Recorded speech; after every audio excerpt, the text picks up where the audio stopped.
Crisis Unveiled, a master key to the mysteries of ancient and modern science and theology by H.P. Blavatsky, corresponding secretary of the Theosophical Society. Ceci est un livre de bonne foi. Montaigne, Volume 1, Science. The author dedicates these volumes to the Theosophical Society, which was founded at New York, A.D. 1875, to study the subjects on which they treat.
Chapter 9.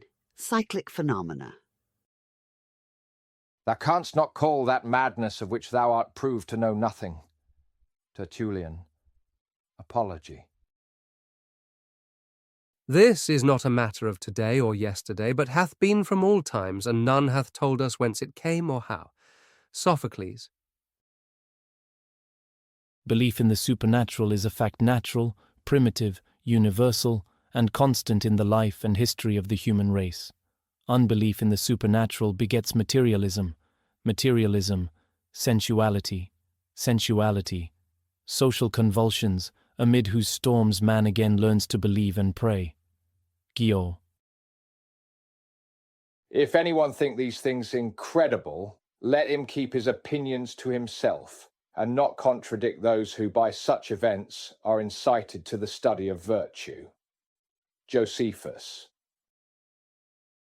From the Platonic and Pythagorean views of matter and force, we will now turn to the Kabbalistic philosophy of the origin of man and compare it with the theory of natural selection enunciated by Darwin and Wallace. It may be that we shall find as much reason to credit the ancients with originality in this direction as in that which we have been considering. To our mind, no stronger proof of the theory of cyclical progression need be required than the comparative enlightenment of former ages and that of the patristic church, as regards the form of the earth and the movements of the planetary system. Even were other evidence wanting, the ignorance of Augustine and Lactantius, misleading the whole of Christendom upon these questions until the period of Galileo, would mark the eclipses through which human knowledge passes from age to age. The coats of skin, mentioned in the 3rd chapter of Genesis as given to Adam and Eve, are explained by certain ancient philosophers to mean the fleshy bodies with which, in the progress of the cycles, the progenitors of the race became clothed. They maintained that the godlike physical form became grosser and grosser until the bottom of what may be termed the last spiritual cycle was reached, and mankind entered upon the ascending arc of the first human cycle. Then began an uninterrupted series of cycles, or yugas. The precise number of years of which each of them consisted remaining an inviolable mystery within the precincts of the sanctuaries and disclosed only to the initiates. As soon as humanity entered upon a new one, the Stone Age, with which the preceding cycle had closed, began to gradually merge into the following and next higher age. With each successive age or epoch, men grew more refined until the acme of perfection possible in that particular cycle had been reached. Then the receding wave of time carried back with it the vestiges of human, social, and intellectual progress. Cycle succeeded cycle by imperceptible transitions. Highly civilized, flourishing nations waxed in power, attained the climax of development, waned, and became extinct. And mankind, when the end of the lower cyclic arc was reached, was replunged into barbarism as at the start. Kingdoms have crumbled and nations succeeded. Nation from the beginning until our day, the races alternately mounting to the highest and descending to the lowest points of development. Draper observes that there is no reason to suppose that any one cycle applied to the whole human race. On the contrary, while man in one portion of the planet was in a condition of retrogression, in another he might be progressing in enlightenment and civilization. How analogous this theory is to the law of planetary motion, which causes the individual orbs to rotate on their axes, the several systems to move around their respective suns, and the whole stellar host to follow a common path around a common center. Life and death, light and darkness, day and night on the planet, as it turns about its axis and traverses the zodiacal circle representing the lesser and the greater cycles. Remember the Hermetic axiom: as above, so below, as in heaven, so on earth. Mr. Alfred R. Wallace argues with sound logic that the development of man has been more marked in his mental organization than in his external form. Man, he conceives to differ from the animal by being able to undergo great changes of conditions and of his entire environment, without very marked alterations in bodily form and structure. The changes of climate he meets with a corresponding alteration in his clothing, shelter, weapons, and implements of husbandry. His body may become less hairy, more erect, and of a different color and proportions. The head and face is immediately connected with the organ of the mind, and as being the medium expressing the most refined motions of his nature. A lone change with the development of his intellect. There was a time when he had not yet acquired that wonderfully developed brain, the organ of the mind, which now, even in his lowest examples, raises him far above the highest brutes, at a period when he had the form, but hardly the nature of man, when he neither possessed human speech nor sympathetic and moral feelings. Further, Mr. Wallace says that man may have been, indeed I believe must have been, once a homogeneous race. In man, the hairy covering of the body has almost entirely disappeared. Of the cavemen of Les Azes, Mr. Wallace remarks further, the great breadth of the face, the enormous development of the ascending ramus of the lower jaw, indicate enormous muscular power and the habits of a savage and brutal race. Such are the glimpses which anthropology affords us of men, either arrived at the bottom of a cycle or starting in a new one. Let us see how far they are corroborated by clairvoyant psychometry. Professor Denton submitted a fragment of fossilized bone to his wife's examination, without giving Mrs. Denton any hint as to what the article was. It immediately called up to her pictures of people and scenes which he thinks belonged to the Stone Age. She saw men closely resembling monkeys, with a body very hairy, and as if the natural hair answered the purpose of clothing. I question whether he can stand perfectly upright. His hip joints appear to be so formed he cannot. She added, occasionally, I see part of the body of one of those beings that looks comparatively smooth. I can see the skin, which is lighter coloured. I do not know whether he belongs to the same period. At a distance, the face seems flat. The lower part of it is heavy. They have what I suppose would be called prognathous jaws. The frontal region of the head is low, and the lower portion of it is very prominent, forming a round ridge across the forehead, immediately above the eyebrows. Now I see a face that looks like that of a human being, though there is a monkey-like appearance about it. All these seem of that kind, having long arms and hairy bodies. Whether or not the men of science are willing to concede the correctness of the Hermetic theory of the physical evolution of man from higher and more spiritual natures, they themselves show us how the race has progressed from the lowest observed point to its present development. And, as all nature seems to be made up of analogies, is it unreasonable to affirm that the same progressive development of individual forms has prevailed among the inhabitants of the unseen universe? If such marvelous effects have been caused by evolution upon our little insignificant planet, producing reasoning and intuitive men from some higher type of the ape family, why suppose that the boundless realms of space are inhabited only by disembodied angelic forms? Why not give place in that vast domain to the spiritual duplicates of these hairy, long-armed, and half-reasoning ancestors, their predecessors, and all their successors, down to our time? Of course, the spiritual parts of such primeval members of the human family would be as uncouth and undeveloped as were their physical bodies.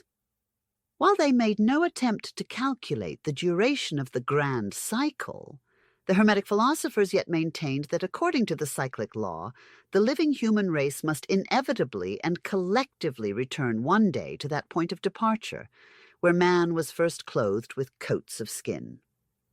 Or, to express it more clearly, the human race must, in accordance with the law of evolution, be finally physically spiritualized.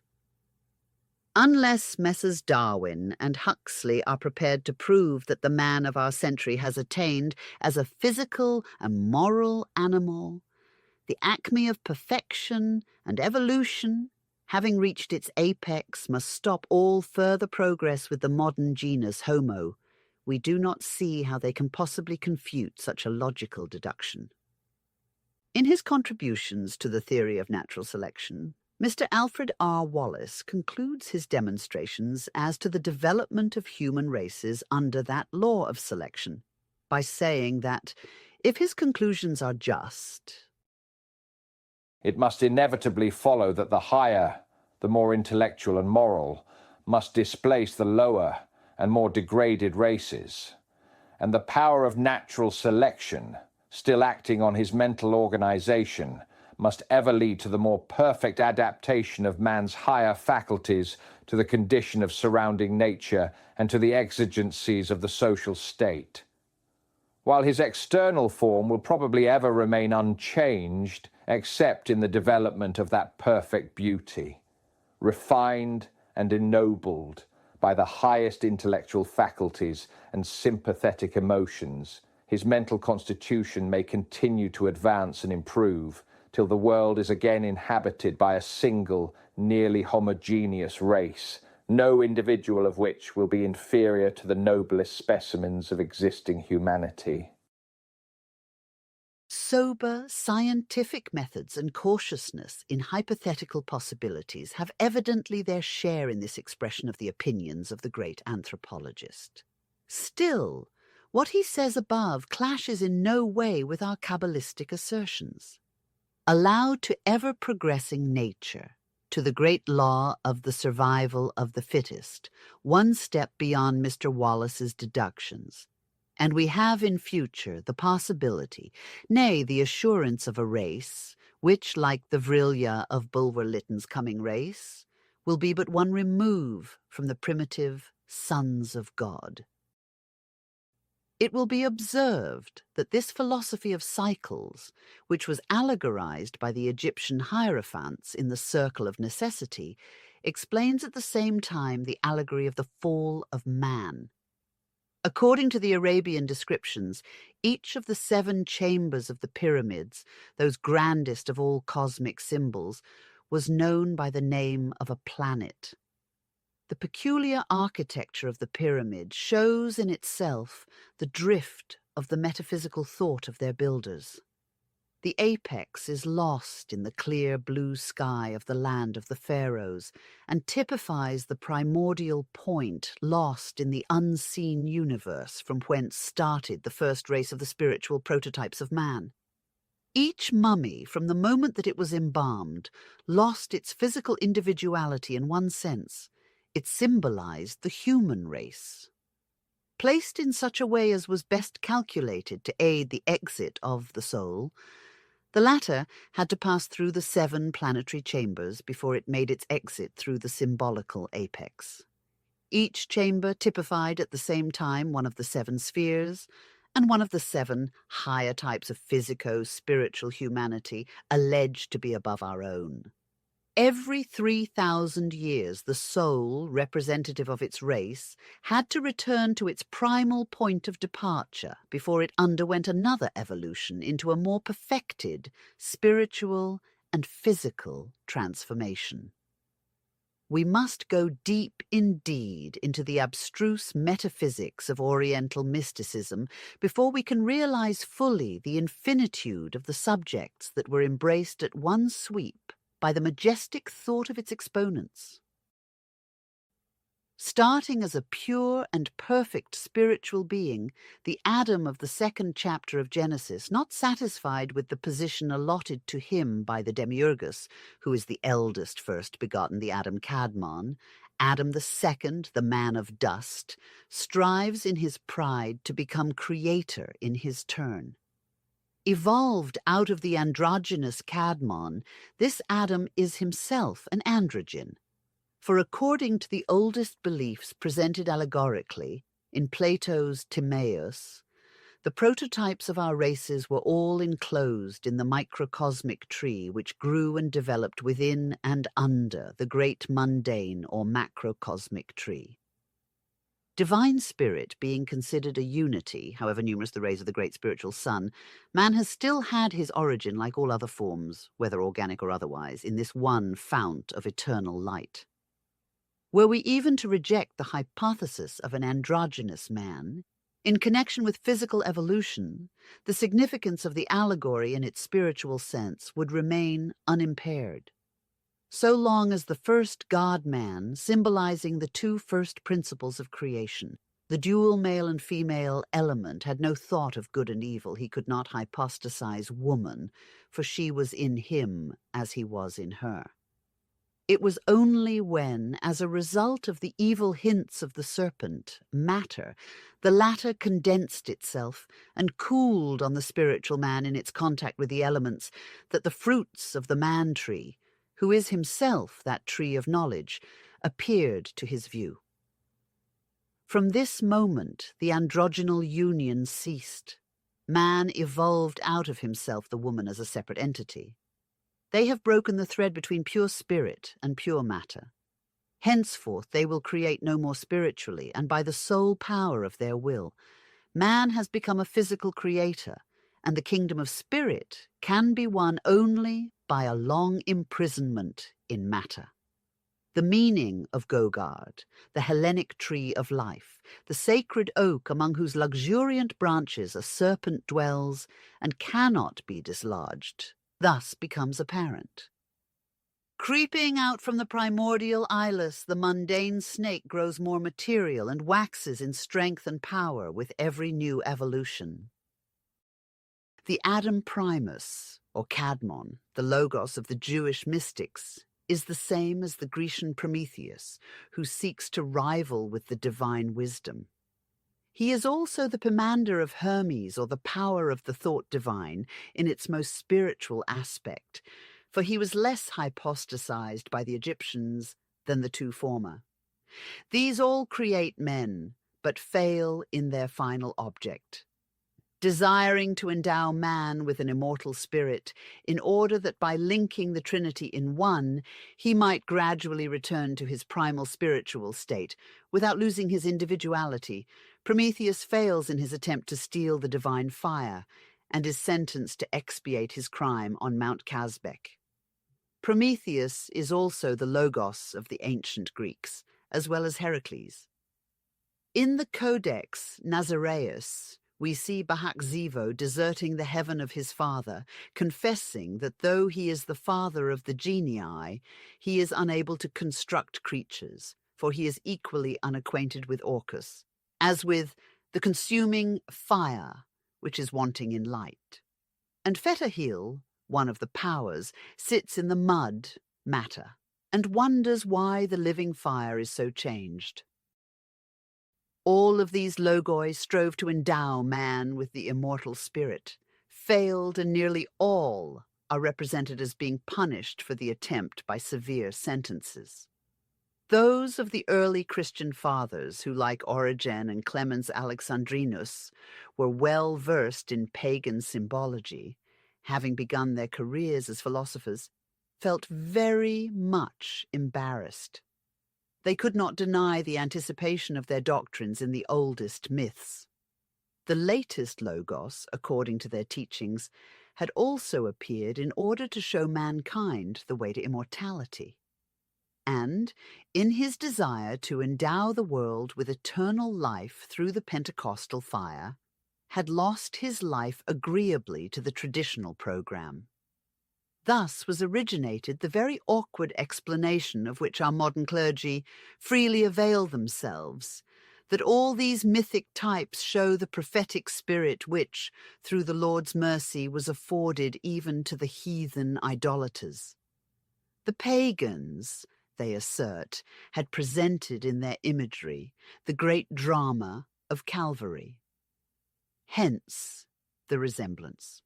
On the other hand, the philosophers maintained with unassailable logic that the pious fathers had simply helped themselves to a ready-made groundwork, either finding it easier than to exert their own imagination, or because of the greater number of ignorant proselytes who were attracted to the new doctrine by such an extraordinary resemblance with their mythologies, at least as far as the outward form of the most fundamental doctrines goes. The allegory of the fall of man and the fire of Prometheus is also another version of the myth of the rebellion of the proud Lucifer, hurled down to the bottomless pit. Orcus. In the religion of the Brahmins, Moisasur, the Hindu Lucifer, becomes envious of the Creator's resplendent light, and at the head of a legion of inferior spirits rebels against Brahma and declares war against him. Like Hercules, the faithful Titan, who helps Jupiter and restores to him his throne, Siva, the third person of the Hindu Trinity, hurls them all from the celestial abode in Hondara, the region of eternal darkness. But here the fallen angels are made to repent of their evil deed, and in the Hindu doctrine they are all afforded the opportunity to progress. In the Greek fiction, Hercules, the sun god, descends to Hades to deliver the victims from their tortures. And the Christian Church also makes her incarnate God descend to the dreary Plutonic regions and overcome the rebellious ex-archangel. In their turn, the Kabbalists explain the allegory in a semi-scientific way. Adam II, or the first created race, which Plato calls gods, and the Bible the Elohim, was not triple in his nature like the earthly man, i.e., he was not composed of soul, spirit, and body, but was a compound of sublimated astral elements, into which the Father had breathed an immortal divine spirit. The latter, by reason of its godlike essence, was ever struggling to liberate itself from the bonds of even that flimsy prison. Hence the sons of God, in their imprudent efforts, were the first to trace a future model for the cyclic law. But man must not be like one of us, says the creative deity. one of the Elohim entrusted with the fabrication of the lower animal. And thus it was. When the men of the first race had reached the summit of the first cycle, they lost their balance, and their second envelope, the grosser clothing, astral body, dragged them down the opposite arc. This Kabbalistic version of the sons of God, or of light, is given in the Codex Nazareus. Bahak Zivo, the father of genii, is ordered to construct creatures.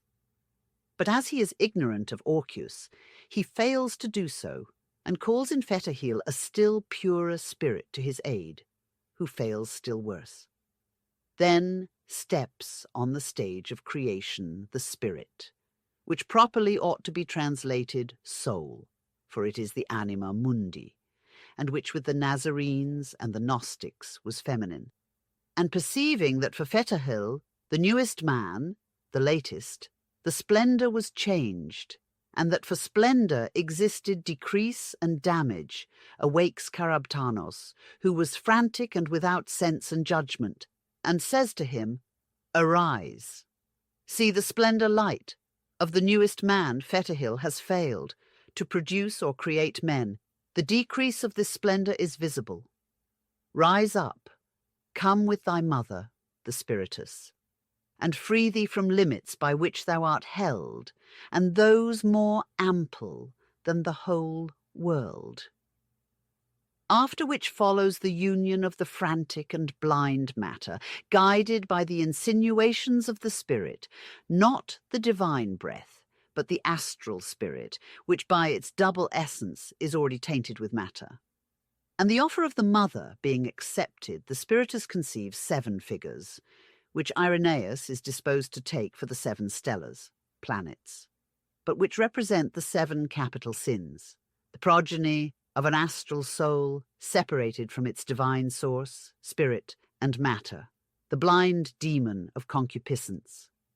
Seeing this, Fetahil extends his hand toward the abyss of matter and says, "Let the earth exist, just as the abode of the powers has existed." Dipping his hand in the chaos which he condenses, he creates our planet. Then the Codex proceeds to tell how Bahak Zivo was separated from the Spiritus and the genii, or angels, from the rebels. Then Mano, the greatest, who dwells with the greatest Ferho, calls Keba Zivo, known also by the name of Nebat Iavar Ba Yufin Ifafin, helm and vine of the food of life, he being the third life, and commiserating the rebellious and foolish genii on account of the magnitude of their ambition, says, "Lord of the genii, aeons, see what the genii, the rebellious angels, do, and about what they are consulting. They say, 'Let us call forth the world, and let us call the powers into existence.' The genii are the principes, the sons of light, but thou art the messenger of life."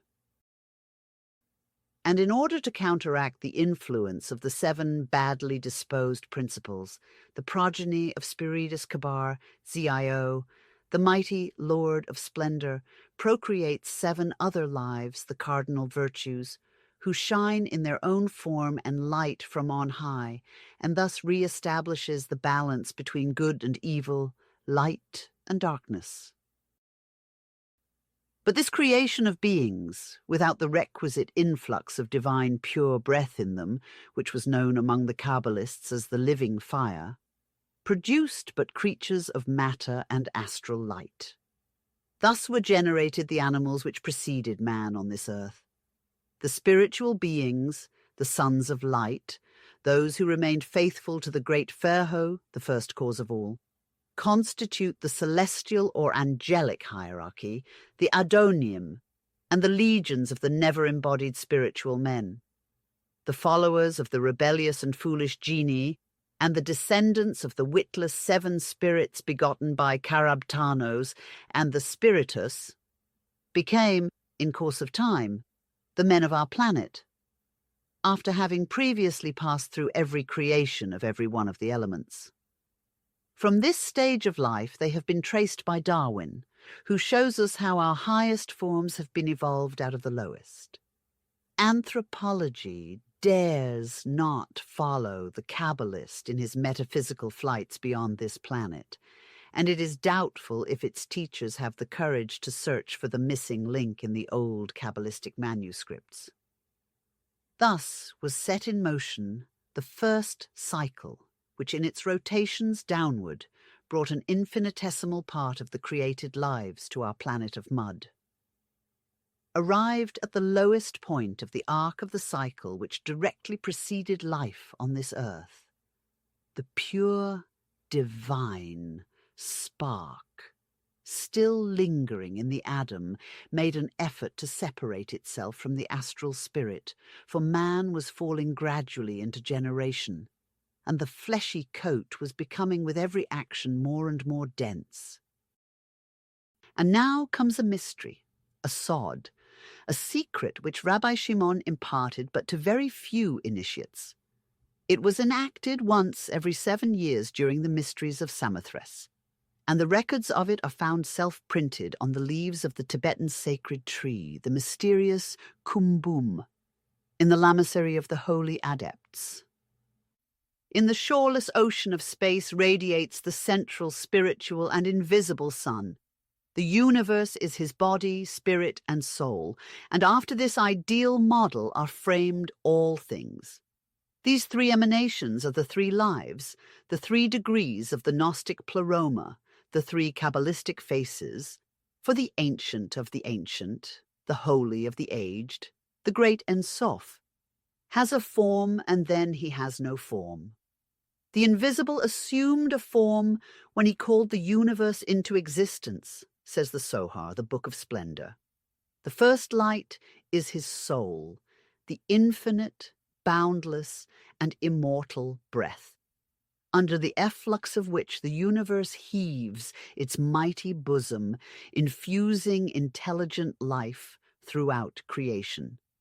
The second emanation condenses cometary matter and produces forms within the cosmic circle, sets the countless worlds floating in the electric space, and infuses the unintelligent, blind life principle into every form. The third produces the whole universe of physical matter, and as it keeps gradually receding from the central divine light, its brightness wanes, and it becomes darkness, and the bad, pure matter, the gross purgations of the celestial fire of the Hermetists. When the central invisible, the Lord Ferho, saw the efforts of the divine scintilla, unwilling to be dragged lower down into the degradation of matter to liberate itself, he permitted it to shoot out from itself a monad, over which, attached to it as by the finest thread, the divine scintilla, the soul, had to watch during its ceaseless peregrinations from one form to another. Thus, the monad was shot down into the first form of matter and became encased in stone. Then, in course of time, through the combined efforts of living fire and living water, both of which shone their reflection upon the stone, the monad crept out of its prison to sunlight as a lichen. From change to change, it went higher and higher. The monad, with every new transformation borrowing more of the radiance of its parent, scintilla, which approached it nearer at every transmigration. For the first cause had willed it to proceed in this order, and destined it to creep on higher until its physical form became once more the atom of dust, shaped in the image of the Adam Kadmon. Before undergoing its last earthly transformation, the external covering of the monad, from the moment of its conception as an embryo, passes in turn once more through the phases of the several kingdoms. In its fluidic prison, it assumes a vague resemblance at various periods of the gestation to plant, reptile, bird, and animal, until it becomes a human embryo. At the birth of the future man, the monad, radiating with all the glory of its immortal parent, which watches it from the 7th sphere, becomes senseless. It loses all recollection of the past and returns to consciousness, but gradually, when the instinct of childhood gives way to reason and intelligence. After the separation between the life principle, astral spirit, and the body takes place, the liberated soul, monad, exultingly rejoins the mother and father spirit, the radiant arguides, and the two, merged into one, forever form, with a glory proportioned to the spiritual purity of the past earth life, the Adam who has completed the circle of necessity and is freed from the last vestige of his physical encasement. Henceforth, growing more and more radiant at each step of his upward progress, he mounts the shining path that ends at the point from which he started around the grand cycle. The whole Darwinian theory of natural selection is included in the first 6 chapters of the book of Genesis. The man of chapter 1 is radically different from the Adam of chapter 2, for the former was created male and female, that is, bisexed, and in the image of God, while the latter, according to verse 7, was formed of the dust of the ground and became a living soul, after the Lord God breathed into his nostrils the breath of life. Moreover, this Adam was a male being, and in verse 20 we are told that there was not found a helpmeet for him.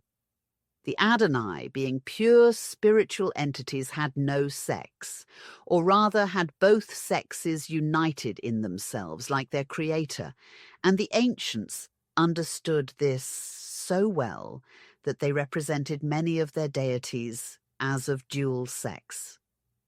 The biblical student must either accept this interpretation or make the passages in the 2 chapters alluded to absurdly contradict each other.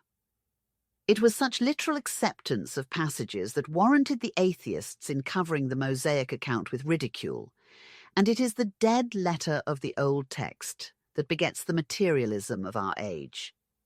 Not only are these 2 races of beings thus clearly indicated in Genesis, but even a third and a fourth one are ushered before the reader in chapter 4, where the sons of God and the race of giants are spoken of.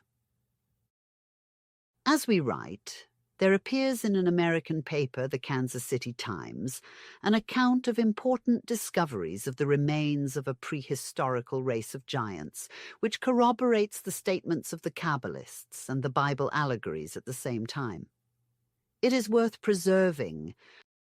In his researches among the forests of western Missouri, Judge E.P. West has discovered a number of conical-shaped mounds, similar in construction to those found in Ohio and Kentucky. These mounds are found upon the high bluffs overlooking the Missouri River, the largest and more prominent being found in Tennessee, Mississippi, and Louisiana. Until about 3 weeks ago, it was not suspected that the mound builders had made this region their home in the prehistoric days.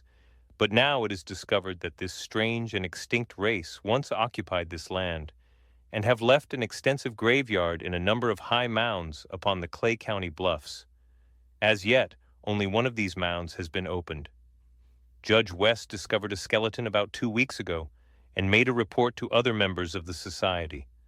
They accompanied him to the mound, and not far from the surface excavated and took out the remains of 2 skeletons.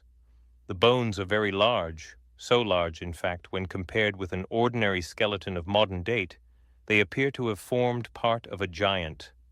The head bones, such as have not rotted away, are monstrous in size. The lower jaw of one skeleton is in a state of preservation and is double the size of the jaw of a civilized person. The teeth in this jawbone are large and appear to have been ground down and worn away by contact with roots and carnivorous food. The jawbone indicates immense muscular strength. The thigh bone, when compared with that of an ordinary modern skeleton, looks like that of a horse. The length, thickness, and muscular development are remarkable. But the most peculiar part about the skeleton is the frontal bone. It is very low and differs radically from any ever seen in this section before. It forms one thick ridge of bone about 1 inch wide, extending across the eyes. It is a narrow but rather heavy ridge of bone which, instead of extending upward, as it does now in these days of civilization, receded back from the eyebrows, forming a flat head, and thus indicates a very low order of mankind. It is the opinion of the scientific gentlemen who are making these discoveries that these bones are the remains of a prehistoric race of men. They do not resemble the present existing race of Indians, nor are the mounds constructed upon any pattern or model known to have been in use by any race of men now in existence in America. The bodies are discovered in a sitting posture in the mounds, and among the bones are found stone weapons, such as flint knives, flint scrapers, and all of them different in shape to the arrowheads, war hatchets, and other stone tools and weapons known to have been in use by the aboriginal Indians of this land when discovered by the whites. The gentlemen who have these curious bones in charge have deposited them with Dr. Foe on Main Street. It is their intention to make further and closer researches in the mounds on the bluffs opposite this city. They will make a report of their labors at the next meeting of the Academy of Science, by which time they expect to be able to make some definite report as to their opinions. It is pretty definitely settled, however, that the skeletons are those of a race of men not now in existence. The author of a recent and very elaborate work finds some cause for merriment over the union of the sons of God with the daughters of men, who were fair, as alluded to in Genesis, and described at great length in the wonderful legend, the Book of Enoch. More is the pity that our most learned and liberal men do not employ their close and merciless logic to repair its one-sidedness by seeking the true spirit which dictated these allegories of old. This spirit was certainly more scientific than skeptics are yet prepared to admit. But with every year, some new discovery may corroborate their assertions until the whole of antiquity is vindicated. One thing, at least, has been shown in the Hebrew text, viz., that there was one race of purely physical creatures, another purely spiritual.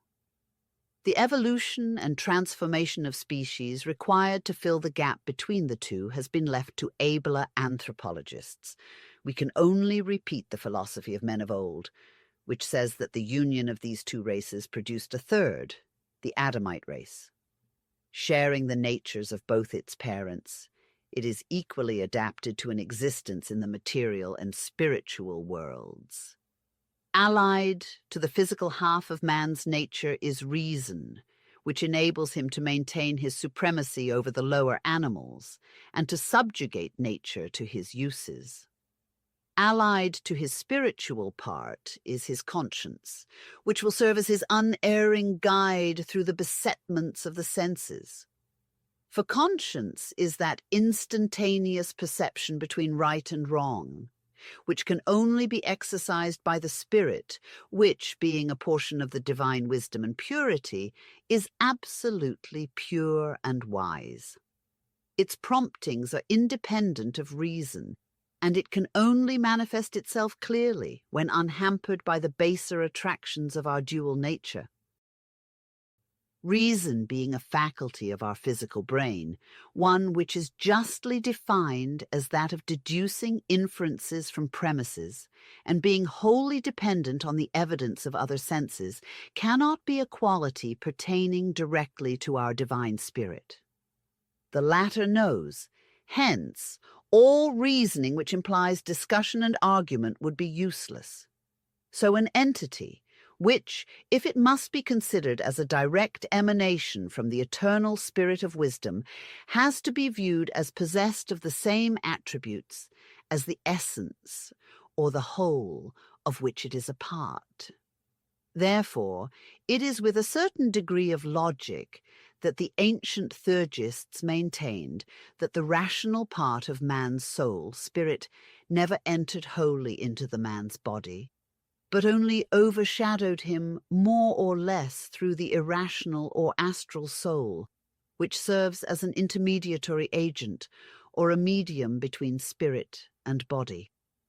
The man who has conquered matter sufficiently to receive the direct light from his shining Argoides feels truth intuitionally. He could not err in his judgment, notwithstanding all the sophisms suggested by cold reason, for he is illuminated. Hence, prophecy, vaticination, and the so-called divine inspiration are simply the effects of this illumination from above by our own immortal spirit. Swedenborg, following the mystical doctrines of the Hermetic philosophers, devoted a number of volumes to the elucidation of the internal sense of Genesis. Swedenborg was undoubtedly a natural-born magician, a seer. He was not an adept. Thus, however closely he may have followed the apparent method of interpretation used by the alchemists and mystic writers, he partially failed. The more so that the model chosen by him in this method was one who, albeit a great alchemist, was no more of an adept than the Swedish seer himself, in the fullest sense of the word. Eugenius Philalethes had never attained the highest pyrotechny, to use the diction of the mystic philosophers. But although both have missed the whole truth in its details, Swedenborg has virtually given the same interpretation of the first chapter of Genesis as the Hermetic philosophers. The seer, as well as the initiates, notwithstanding their veiled phraseology, clearly show that the first chapters of Genesis relate to the regeneration, or a new birth of man, not to the creation of our universe and its crown work, man. The fact that the terms of the alchemists, such as salt, sulfur, and mercury, are transformed by Swedenborg into ens, cause and effect, does not affect the underlying idea of solving the problems of the Mosaic books by the only possible method that used by the Hermetists, that of correspondences. His doctrine of correspondence, or Hermetic symbolism, is that of Pythagoras and of the Kabbalists, as above, so below. It is also that of the Buddhist philosophers who, in their still more abstract metaphysics, inverting the usual mode of definition given by our erudite scholars, call the invisible types the only reality, and everything else the effects of the causes, or visible prototypes, illusions. However contradictory their various elucidations of the Pentateuch may appear on their surface, every one of them tends to show that the sacred literature of every country, the Bible as much as the Vedas or the Buddhist scriptures, can only be understood and thoroughly sifted by the light of Hermetic philosophy. The great sages of antiquity, those of the medieval ages, and the mystical writers of our more modern times also, were all Hermetists. Whether the light of truth had illuminated them through their faculty of intuition, or as a consequence of study and regular initiation virtually, they had accepted the method and followed the path traced to them by such men as Moses, Gautama Buddha, and Jesus. The truth symbolized by some alchemists as dew from heaven had descended into their hearts, and they had all gathered it upon the tops of mountains after having spread clean linen cloths to receive it. And thus, in one sense, they had secured each for himself, and in his own way, the universal solvent. How much they were allowed to share it with the public is another question. That veil, which is alleged to have covered the face of Moses when, after descending from Sinai, he taught his people the word of God, cannot be withdrawn at the will of the teacher only. It depends on the listeners whether they will also remove the veil which is upon their hearts. Paul says it plainly, and his words addressed to the Corinthians can be applied to every man or woman, and of any age in the history of the world. If their minds are blinded by the shining skin of divine truth, whether the Hermetic veil be withdrawn or not from the face of the teacher, it cannot be taken away from their heart unless it shall turn to the Lord. But the latter appellation must not be applied to either of the three anthropomorphized personages of the Trinity, but to the Lord, as understood by Swedenborg and the Hermetic philosophers, the Lord who is life and man. The everlasting conflict between the world religions, Christianity, Judaism, Brahmanism, paganism, Buddhism, proceeds from this one source. Truth is known but to the few. The rest, unwilling to withdraw the veil from their own hearts, imagine it blinding the eyes of their neighbor. The God of every exoteric religion, including Christianity, notwithstanding its pretensions to mystery, is an idol, a fiction, and cannot be anything else. Moses, closely veiled, speaks to the stiff-necked multitudes of Jehovah, the cruel, anthropomorphic deity, as of the highest God, burying deep in the bottom of his heart that truth which cannot be either spoken of or revealed. Kapila cuts with the sharp sword of his sarcasms the Brahman yogins, who in their mystical visions pretend to see the highest one. Gautama Buddha conceals, under an impenetrable cloak of metaphysical subtleties, the verity, and is regarded by posterity as an atheist. Pythagoras, with his allegorical mysticism and metempsychosis, is held for a clever impostor, and is succeeded in the same estimation by other philosophers like Apollonius and Plotinus, who are generally spoken of as visionaries, if not charlatans. Plato, whose writings were never read by the majority of our great scholars but superficially, is accused by many of his translators of absurdities and puerilities, and even of being ignorant of his own language. Most likely for saying, in reference to the Supreme, that a matter of that kind cannot be expressed by words like other things to be learned, and making Protagoras lay too much stress on the use of veils. We could fill a whole volume with names of misunderstood sages whose writings, only because our materialistic critics feel unable to lift the veil which shrouds them, pass off in a current way for mystical absurdities. The most important feature of this seemingly incomprehensible mystery lies perhaps in the inveterate habit of the majority of readers to judge a work by its words and insufficiently expressed ideas, leaving the spirit of it out of the question. Philosophers of quite different schools may be often found to use a multitude of different expressions, some dark and metaphorical, all figurative, and yet treating of the same subject. Like the 1,000 divergent rays of a globe of fire, every ray leads, nevertheless, to the central point. So every mystic philosopher, whether he be a devotedly pious enthusiast like Henry Moore, an irascible alchemist, using a Billingsgate phraseology like his adversary, Eugenius Philalethes, or an atheist like Spinoza, all had one and the same object in view, man. It is Spinoza, however, who furnishes perhaps the truest key to a portion of this unwritten secret. While Moses forbids graven images of him whose name is not to be taken in vain, Spinoza goes farther. He clearly infers that God must not be so much as described. Human language is totally unfit to give an idea of this being who is altogether unique.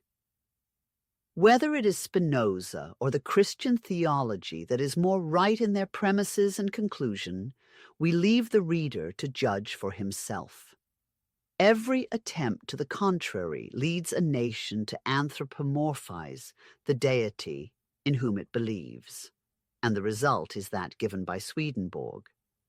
Instead of stating that God made man after his own image, we ought in truth to say that man imagines God after his image, forgetting that he has set up his own reflection for worship. Where then lies the true, real secret so much talked about by the Hermetists? That there was and there is a secret no candid student of esoteric literature will ever doubt. Men of genius, as many of the Hermetic philosophers undeniably were, would not have made fools of themselves by trying to fool others for several thousand consecutive years.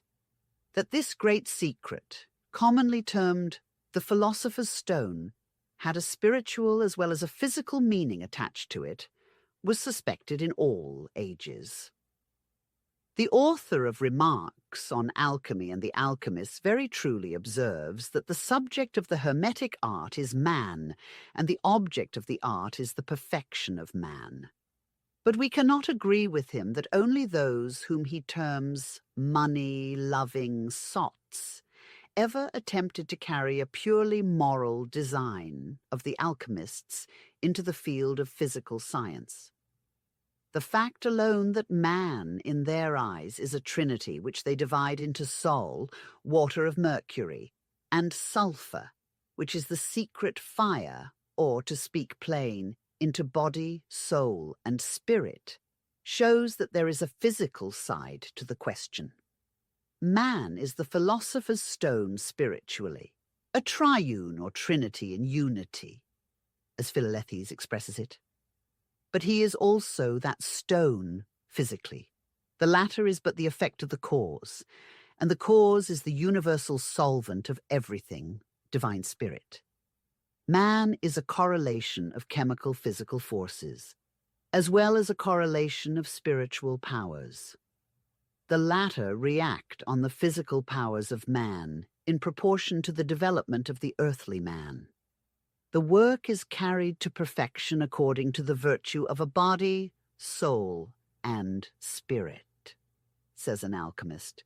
For the body would never be penetrable were it not for the spirit, nor would the spirit be permanent in its supra-perfect tincture were it not for the body, nor could these two act one upon another without the soul.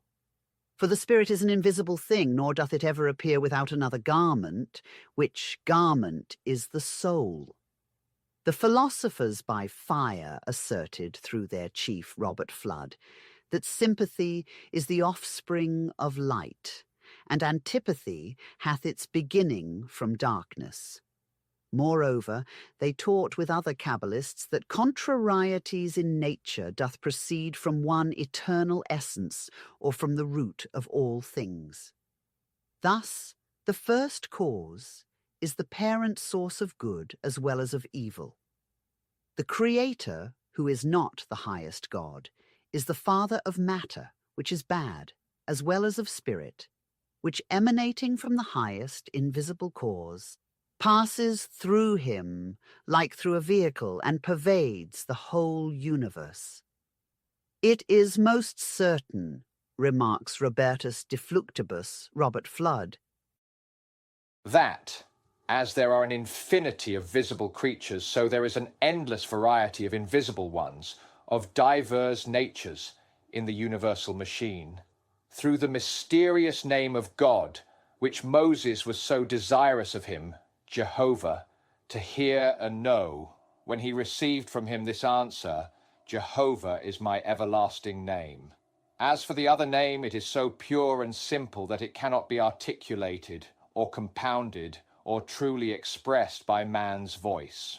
All the other names are wholly comprehended within it, for it contains the property as well of nolunti as volunty, of privation as position, of death as life, of cursing as blessing, of evil as good, though nothing ideally is bad in him, of hatred and discord, and consequently of sympathy and antipathy.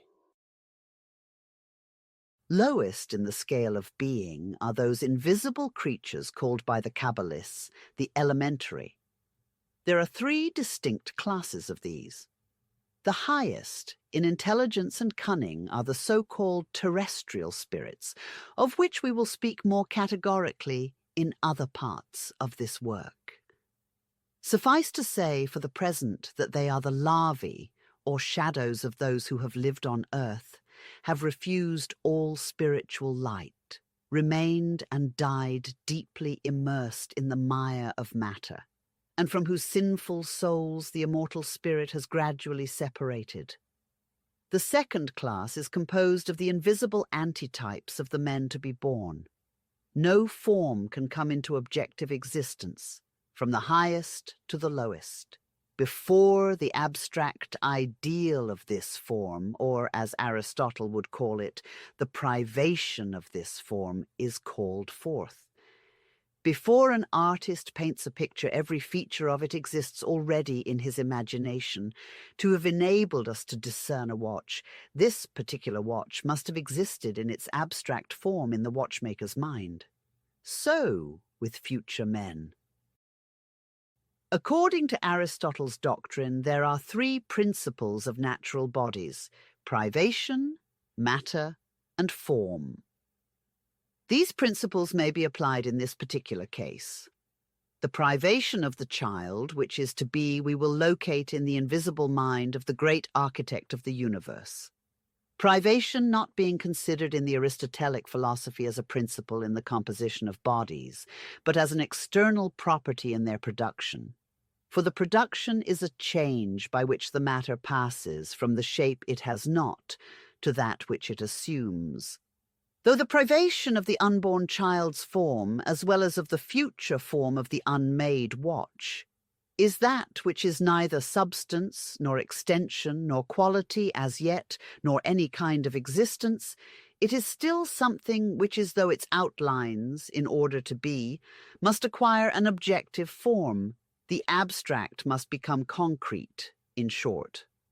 Thus, as soon as this privation of matter is transmitted by energy to universal ether, it becomes a material form, however sublimated. If modern science teaches that human thought affects the matter of another universe simultaneously with this, how can he who believes in an intelligent first cause deny that the divine thought is equally transmitted by the same law of energy to our common mediator, the universal ether, the world soul? And if so, then it must follow that once there, the divine thought manifests itself objectively, energy faithfully reproducing the outlines of that whose privation was first born in the divine mind. Only it must not be understood that this thought creates matter. No, it creates but the design for the future form, the matter which serves to make this design, having always been in existence and having been prepared to form a human body through a series of progressive transformations as the result of evolution. Forms pass, ideas that created them, and the material which gave them objectiveness remain. These models, as yet devoid of immortal spirits, are elementals, properly speaking psychic embryos, which, when their time arrives, die out of the invisible world and are born into this visible one as human infants, receiving in transitu that divine breath called spirit, which completes the perfect man. This class cannot communicate objectively with men. The third class are the elementals proper, which never evolve into human beings, but occupy, as it were, a specific step of the ladder of being, and by comparison with the others, may properly be called nature spirits, or cosmic agents of nature, each being confined to its own element, and never transgressing the bounds of others. These are what Tertullian called the princes of the powers of the air. This class is believed to possess but one of the three attributes of man. They have neither immortal spirits nor tangible bodies, only astral forms, which partake in a distinguishing degree of the element to which they belong and also of the ether. They are a combination of sublimated matter and a rudimental mind. Some are changeless, but still have no separate individuality, acting collectively, so to say. Others, of certain elements and species, change form under a fixed law which Kabbalists explain. The most solid of their bodies is ordinarily just immaterial enough to escape perception by our physical eyesight, but not so unsubstantial but that they can be perfectly recognized by the inner or clairvoyant vision. They not only exist and can all live in ether, but can handle and direct it for the production of physical effects as readily as we can compress air or water for the same purpose by pneumatic and hydraulic apparatus, in which occupation they are readily helped by the human elementary. More than this, they can so condense it as to make to themselves tangible bodies, which by their protean powers they can cause to assume such likeness as they choose, by taking as their models the portraits they find stamped in the memory of the persons present. It is not necessary that the sitter should be thinking at the moment of the one represented. His image may have faded many years before. The mind receives indelible impression even from chance acquaintance or persons encountered but once. As a few seconds' exposure of the sensitized photograph plate is all that is requisite to preserve indefinitely the image of the sitter, so is it with the mind. According to the doctrine of Proclus, the uppermost regions from the zenith of the universe to the moon belonged to the gods or planetary spirits, according to their hierarchies and classes. The highest among them were the 12 Uper-Uranioi, or super-celestial gods, having whole legions of subordinate demons at their command. They are followed next in rank and power by the Egkosmioi, the intercosmic gods, each of these presiding over a great number of demons, to whom they impart their power and change it from one to another at will. These are evidently the personified forces of nature in their mutual correlation, the latter being represented by the third class, or the elementals, we have just described. Further on, he shows, on the principle of the Hermetic axiom of types and prototypes, that the lower spheres have their subdivisions and classes of beings as well as the upper celestial ones, the former being always subordinate to the higher ones. He held that the 4 elements are all filled with demons, maintaining with Aristotle that the universe is full, and that there is no void in nature. The demons of the earth, air, fire, and water are of an elastic, ethereal, semi-corporeal essence. It is these classes which officiate as intermediate agents between the gods and men. Although lower in intelligence than the 6th order of the higher demons, these beings preside directly over the elements and organic life. They direct the growth, the inflorescence, the properties, and various changes of plants. They are the personified ideas or virtues shed from the heavenly ool into the inorganic matter. And as the vegetable kingdom is one remove higher than the mineral, these emanations from the celestial gods take form, and being in the plant, they become its soul. It is that which Aristotle's doctrine terms the form in the 3 principles of natural bodies, classified by him as privation, matter, and form. His philosophy teaches that besides the original matter, another principle is necessary to complete the triune nature of every particle, and this is form. An invisible, but still in an ontological sense of the word, a substantial being, really distinct from matter proper. Thus, in an animal or a plant, besides the bones, the flesh, the nerves, the brains, and the blood, in the former, and besides the pulpy matter, tissues, fibres, and juice in the latter, which blood and juice, by circulating through the veins and fibres, nourishes all parts of both animal and plant, and besides the animal spirits, which are the principles of motion, and the chemical energy which is transformed into vital force in the green leaf, there must be a substantial form, which Aristotle called in the horse's soul. Proclus, the demon of every mineral, plant, or animal, and the medieval philosophers, the elementary spirits of the 4 kingdoms. All this is held in our century as metaphysics and gross superstition. Still, on strictly ontological principles, there is, in these old hypotheses, some shadow of probability, some clue to the perplexing missing links of exact science.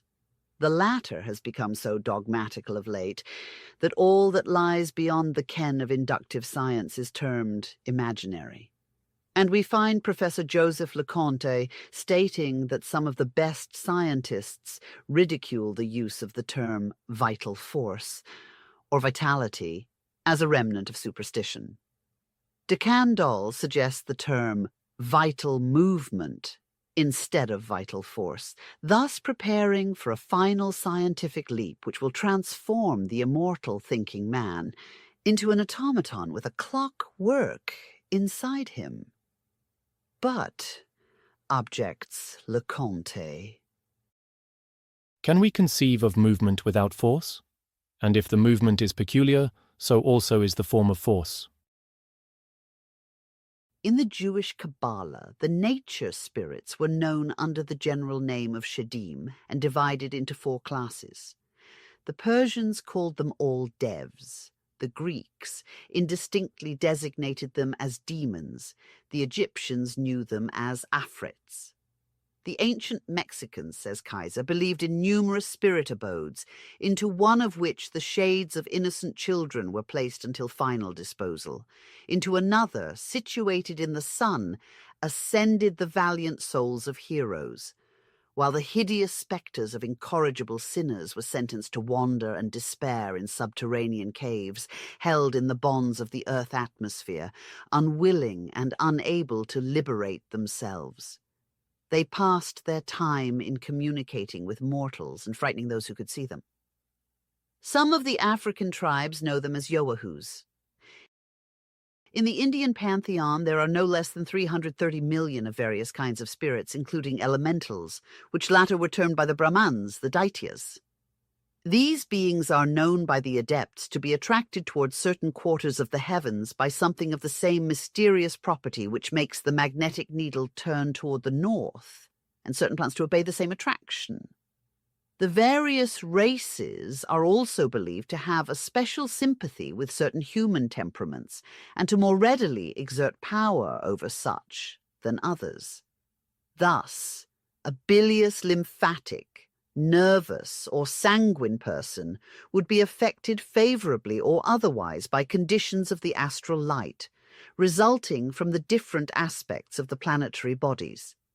Having reached this general principle after recorded observations extending over an indefinite series of years or ages, the adept astrologer would require only to know what the planetary aspects were at a given anterior date, and to apply his knowledge of the succeeding changes in the heavenly bodies, to be able to trace with approximate accuracy the varying fortunes of the personage whose horoscope was required, and even to predict the future. The accuracy of the horoscope would depend, of course, no less upon the astrologer's knowledge of the occult forces and races of nature than upon his astronomical erudition. Eliphas Levi expounds with reasonable clearness in his Dogme et Rituel de la Haute Magie the law of reciprocal influences between the planets and their combined effect upon the mineral, vegetable, and animal kingdoms, as well as upon ourselves. He states that the astral atmosphere is as constantly changing from day to day and from hour to hour as the air we breathe. He quotes approvingly the doctrine of Paracelsus that every man, animal, and plant bears external and internal evidences of the influences dominant at the moment of germinal development. He repeats the old Kabbalistic doctrine that nothing is unimportant in nature, and that even so small a thing as the birth of one child upon our insignificant planet has its effect upon the universe, as the whole universe has its own reactive influence upon him. The stars, he remarks, are linked to each other by attractions which hold them in equilibrium and cause them to move with regularity through space. This network of light stretches from all the spheres to all the spheres. And there is not a point upon any planet to which is not attached one of these indestructible threads. The precise locality, as well as the hour of birth, should then be calculated by the true adept in astrology. Then, when he shall have made the exact calculation of the astral influences, it remains for him to count the chances of his position in life, the helps or hindrances he is likely to encounter, and his natural impulses toward the accomplishment of his destiny. He also asserts that the individual force of the person, as indicating his ability to conquer difficulties and subdue unfavorable propensities, and so carve out his fortune, or to passively await what blind fate may bring, must be taken into account. A consideration of the subject from the standpoint of the ancients affords us, it will be seen, a very different view from that taken by Professor Tyndall in his famous Belfast address.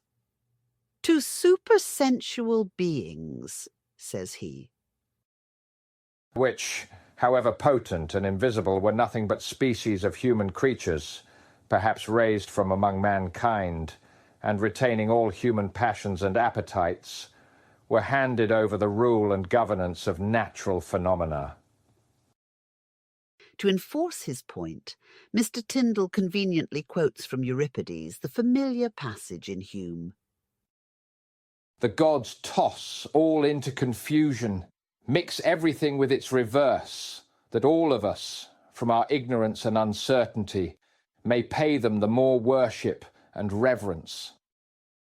Although enunciating in Chrysippus several Pythagorean doctrines, Euripides is considered by every ancient writer as heterodox.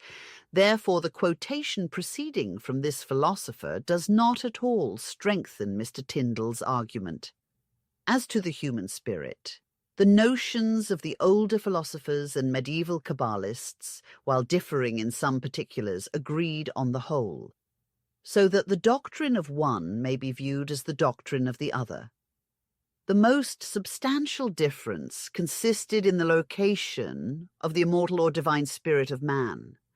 While the ancient Neoplatonists held that the Orgydes never descends hypostatically into the living man, but only sheds more or less its radiance on the inner man, the astral soul, the Kabbalists of the Middle Ages maintained that the spirit, detaching itself from the ocean of light and spirit, entered into man's soul, where it remained through life imprisoned in the astral capsule.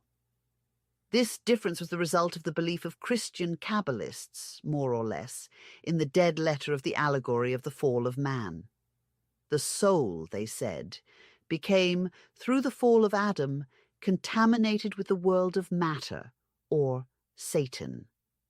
Before it could appear with its enclosed divine spirit in the presence of the eternal, it had to purify itself of the impurities of darkness. They compared the spirit imprisoned within the soul to a drop of water enclosed within a capsule of gelatine and thrown in the ocean. So long as the capsule remains whole, the drop of water remains isolated. Break the envelope, and the drop becomes a part of the ocean. Its individual existence has ceased. So it is with the spirit. As long as it is enclosed in its plastic mediator or soul, it has an individual existence. Destroy the capsule, a result which may occur from the agonies of withered conscience, crime, and moral disease, and the spirit returns back to its original abode. Its individuality is gone. On the other hand, the philosophers who explained the fall into generation in their own way viewed spirit as something wholly distinct from the soul. They allowed its presence in the astral capsule only so far as the spiritual emanations or rays of the Shining One were concerned. Man and soul had to conquer their immortality by ascending toward the unity with which, if successful, they were finally linked, and into which they were absorbed, so to say. The individualization of man after death depended on the spirit, not on his soul and body. Although the word personality, in the sense in which it is usually understood, is an absurdity if applied literally to our immortal essence, still the latter is a distinct entity, immortal and eternal per se. And as in the case of criminals beyond redemption, when the shining thread which links the spirit to the soul from the moment of the birth of a child is violently snapped, and the disembodied entity is left to share the fate of the lower animals, to gradually dissolve into ether, and have its individuality annihilated, even then the spirit remains a distinct being. It becomes a planetary spirit, an angel.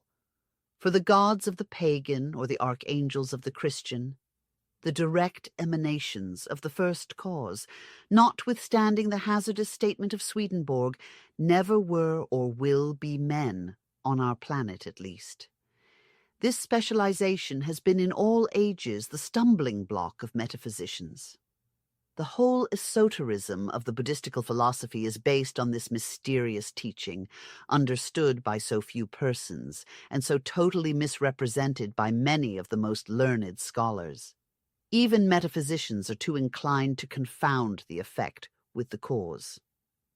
A person may have won his immortal life, and remain the same inner self he was on earth throughout eternity. But this does not imply necessarily that he must either remain the Mr. Smith or Brown he was on earth, or lose his individuality. Therefore, the astral soul and terrestrial body of man may, in the dark hereafter, be absorbed into the cosmical ocean of sublimated elements and cease to feel his ego, if this ego did not deserve to soar higher. And the divine spirit still remain an unchanged entity, though this terrestrial experience of his emanations may be totally obliterated at the instant of separation from the unworthy vehicle. If the spirit, or the divine portion of the soul, is pre-existent as a distinct being from all eternity, as Origen, Synesius, and other Christian fathers and philosophers taught, and if it is the same, and nothing more than the metaphysically objective soul, how can it be otherwise than eternal? And what matters it in such a case whether man leads an animal or a pure life, if, do what he may, he can never lose his individuality? This doctrine is as pernicious in its consequences as that of vicarious atonement. Had the latter dogma, in company with the false idea that we are all immortal, been demonstrated to the world in its true light, humanity would have been bettered by its propagation. Crime and sin would be avoided, not for fear of earthly punishment or of a ridiculous hell, but for the sake of that which lies the most deeply rooted in our inner nature, the desire of an individual and distinct life in the hereafter, the positive assurance that we cannot win it unless we take the kingdom of heaven by violence, and the conviction that neither human prayers nor the blood of another man will save us from individual destruction after death, unless we firmly link ourselves during our terrestrial life with our own immortal spirit, our God.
Pythagoras, Plato, Timaeus of Locris, and the whole Alexandrian school derived the soul from the universal world soul, and the latter was, according to their own teachings, ether, something of such a fine nature as to be perceived only by our inner sight.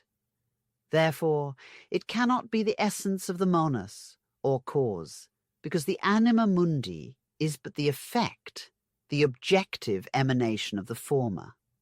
Both the human spirit and soul are pre-existent.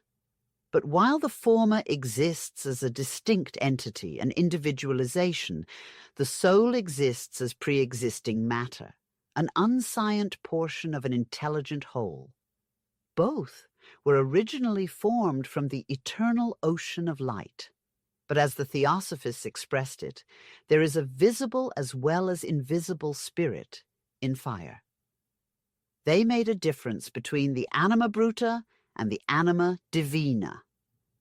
Empedocles firmly believed all men and animals to possess two souls, and in Aristotle we find that he calls one the reasoning soul, nous, and the other the animal soul, psyche. According to these philosophers, the reasoning soul comes from without the universal soul, and the other from within.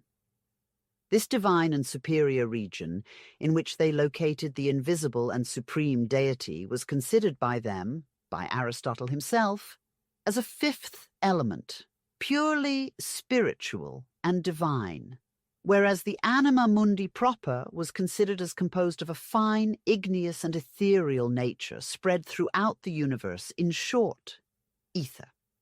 The Stoics, the greatest materialists of ancient days, accepted the invisible God and divine soul, spirit, from any such a corporeal nature.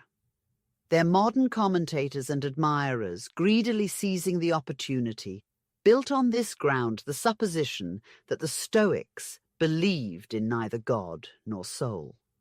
But Epicurus, whose doctrine militating directly against the agency of a supreme being and gods in the formation or government of the world, placed him far above the Stoics in atheism and materialism.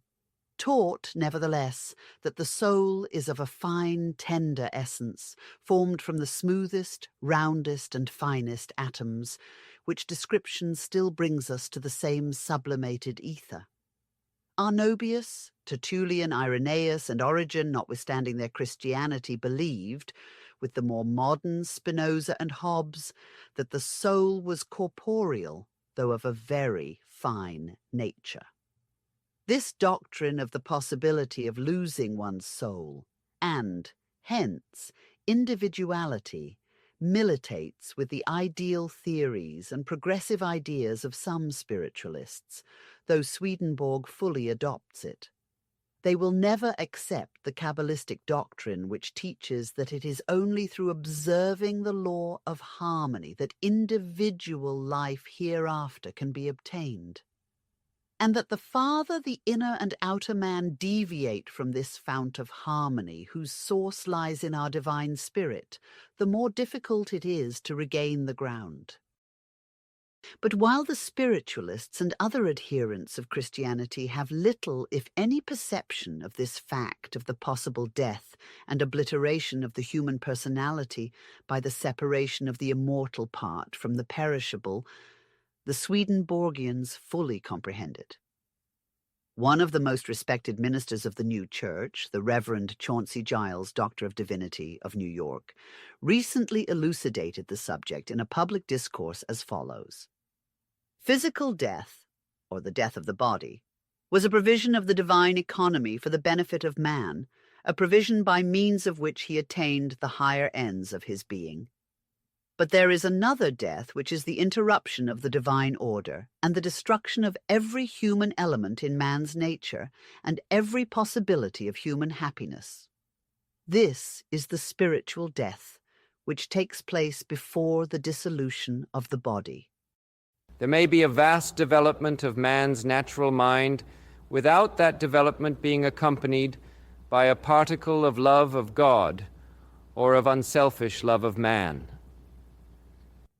When one falls into a love of self and love of the world with its pleasures, losing the divine love of God and of the neighbor, he falls from life to death. The higher principles which constitute the essential elements of his humanity perish, and he lives only on the natural plane of his faculties. Physically he exists, spiritually he is dead. To all that pertain to the higher and the only enduring phase of existence, he is as much dead as his body becomes dead to all the activities, delights, and sensations of the world when the spirit has left it. This spiritual death results from disobedience of the laws of spiritual life, which is followed by the same penalty as the disobedience of the laws of the natural life. But the spiritually dead have still their delights. They have their intellectual endowments and power and intense activities. All the animal delights are theirs, and to multitudes of men and women these constitute the highest ideal of human happiness. The tireless pursuit of riches, of the amusements and entertainments of social life, the cultivation of graces of manner, of taste in dress, of social preferment, of scientific distinction, intoxicate and enrapture these dead alive. But the eloquent preacher remarks, These creatures, with all their graces, rich attire, and brilliant accomplishments, are dead in the eye of the Lord and the angels, and when measured by the only true and immutable standard, have no more genuine life than skeletons, whose flesh has turned to dust. a high development of the intellectual faculties does not imply spiritual and true life. Many of our greatest scientists are but animate corpses. They have no spiritual sight because their spirits have left them. So we might go through all ages, examine all occupations, weigh all human attainments, and investigate all forms of society, and we would find these spiritually dead everywhere. Pythagoras taught that the entire universe is one vast system of mathematically correct combinations. Plato shows the deity geometrizing. The world is sustained by the same law of equilibrium and harmony upon which it was built. The centripetal force could not manifest itself without the centrifugal in the harmonious revolutions of the spheres. All forms are the product of this dual force in nature. Thus, to illustrate our case, we may designate the spirit as the centrifugal and the soul as the centripetal spiritual energies. When in perfect harmony, both forces produce one result: break or damage the centripetal motion of the earthly soul tending toward the center which attracts it, arrest its progress by clogging it with a heavier weight of matter than it can bear, and the harmony of the whole, which was its life, is destroyed. Individual life can only be continued if sustained by this twofold force. The least deviation from harmony damages it. When it is destroyed beyond redemption, the forces separate, and the form is gradually annihilated.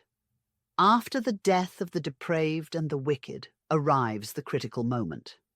If during life the ultimate and desperate effort of the inner self to reunite itself with the faintly glimmering ray of its divine parent is neglected, if this ray is allowed to be more and more shut out by the thickening crust of matter, the soul, once freed from the body, follows its earthly attractions and is magnetically drawn into and held within the dense fogs of the material atmosphere.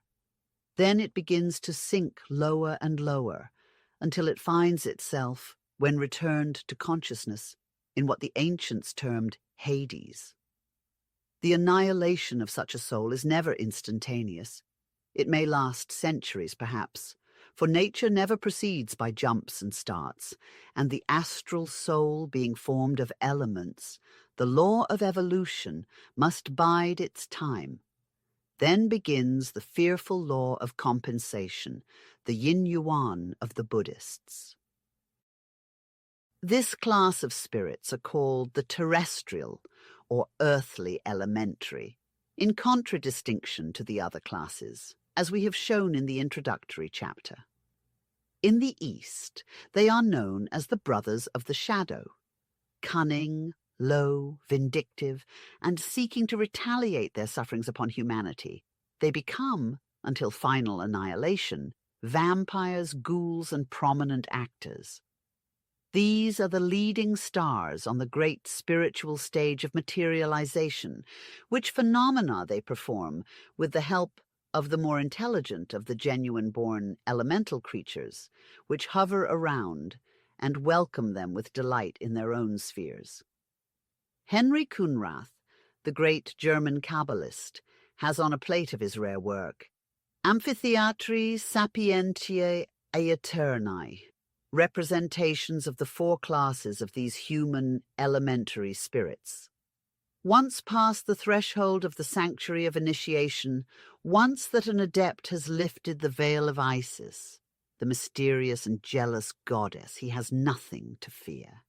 But till then he is in constant danger.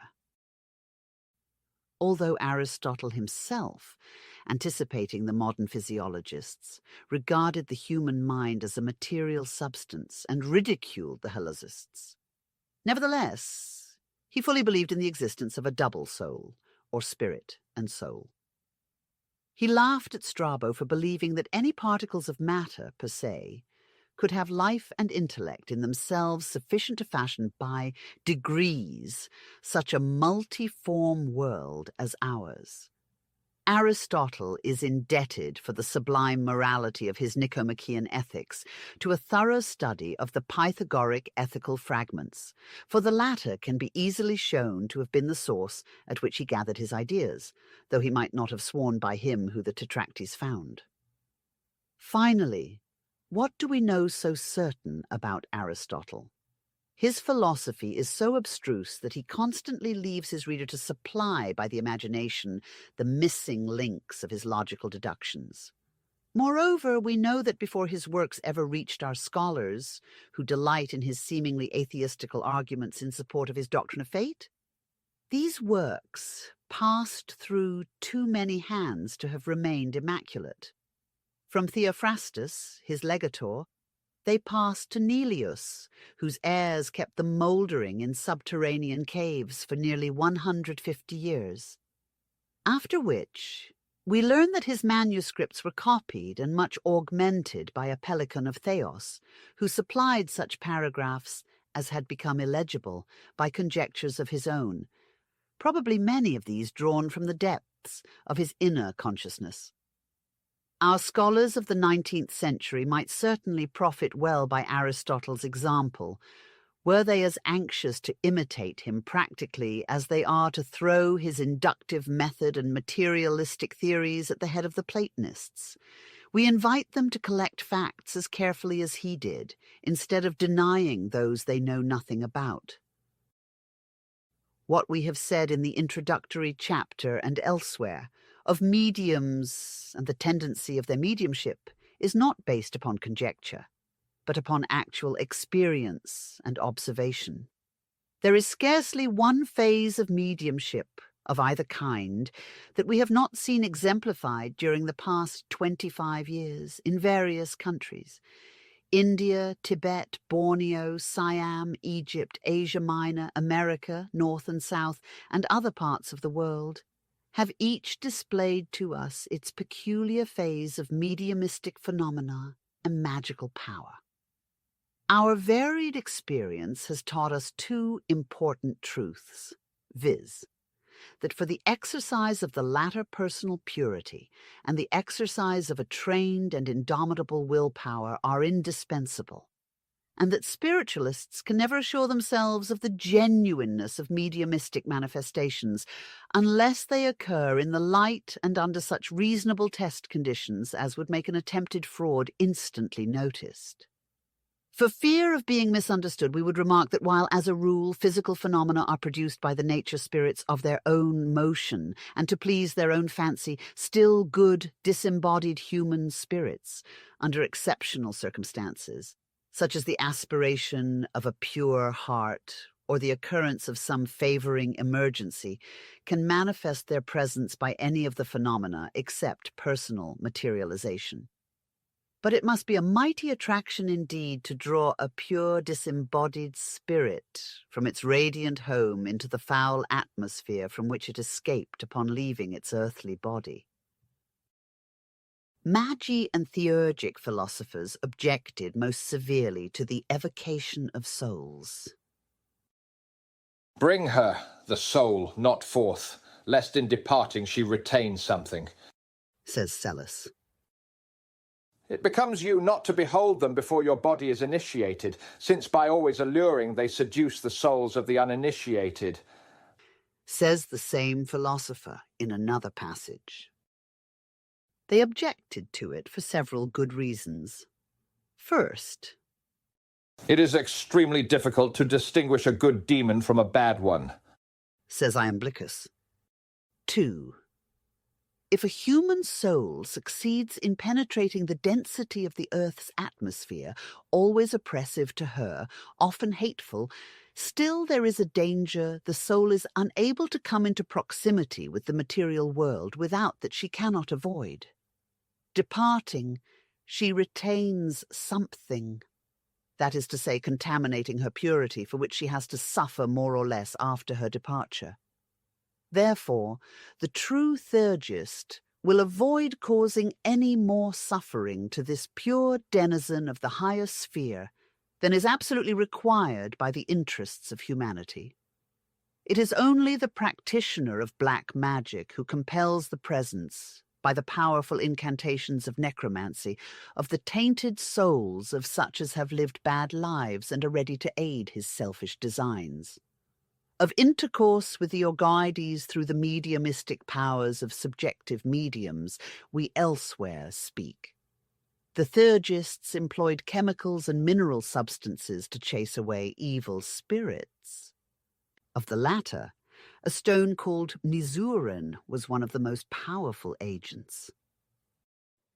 When you shall see a terrestrial demon approaching, exclaim, and sacrifice the stone Nizurin, exclaims a Zoroastrian oracle, Sellus 40.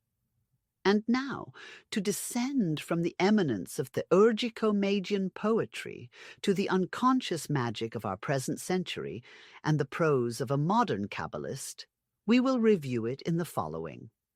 In Dr. Morin's Journal de Magnétisme, published a few years since in Paris at a time when the table-turning was raging in France, a curious letter was published.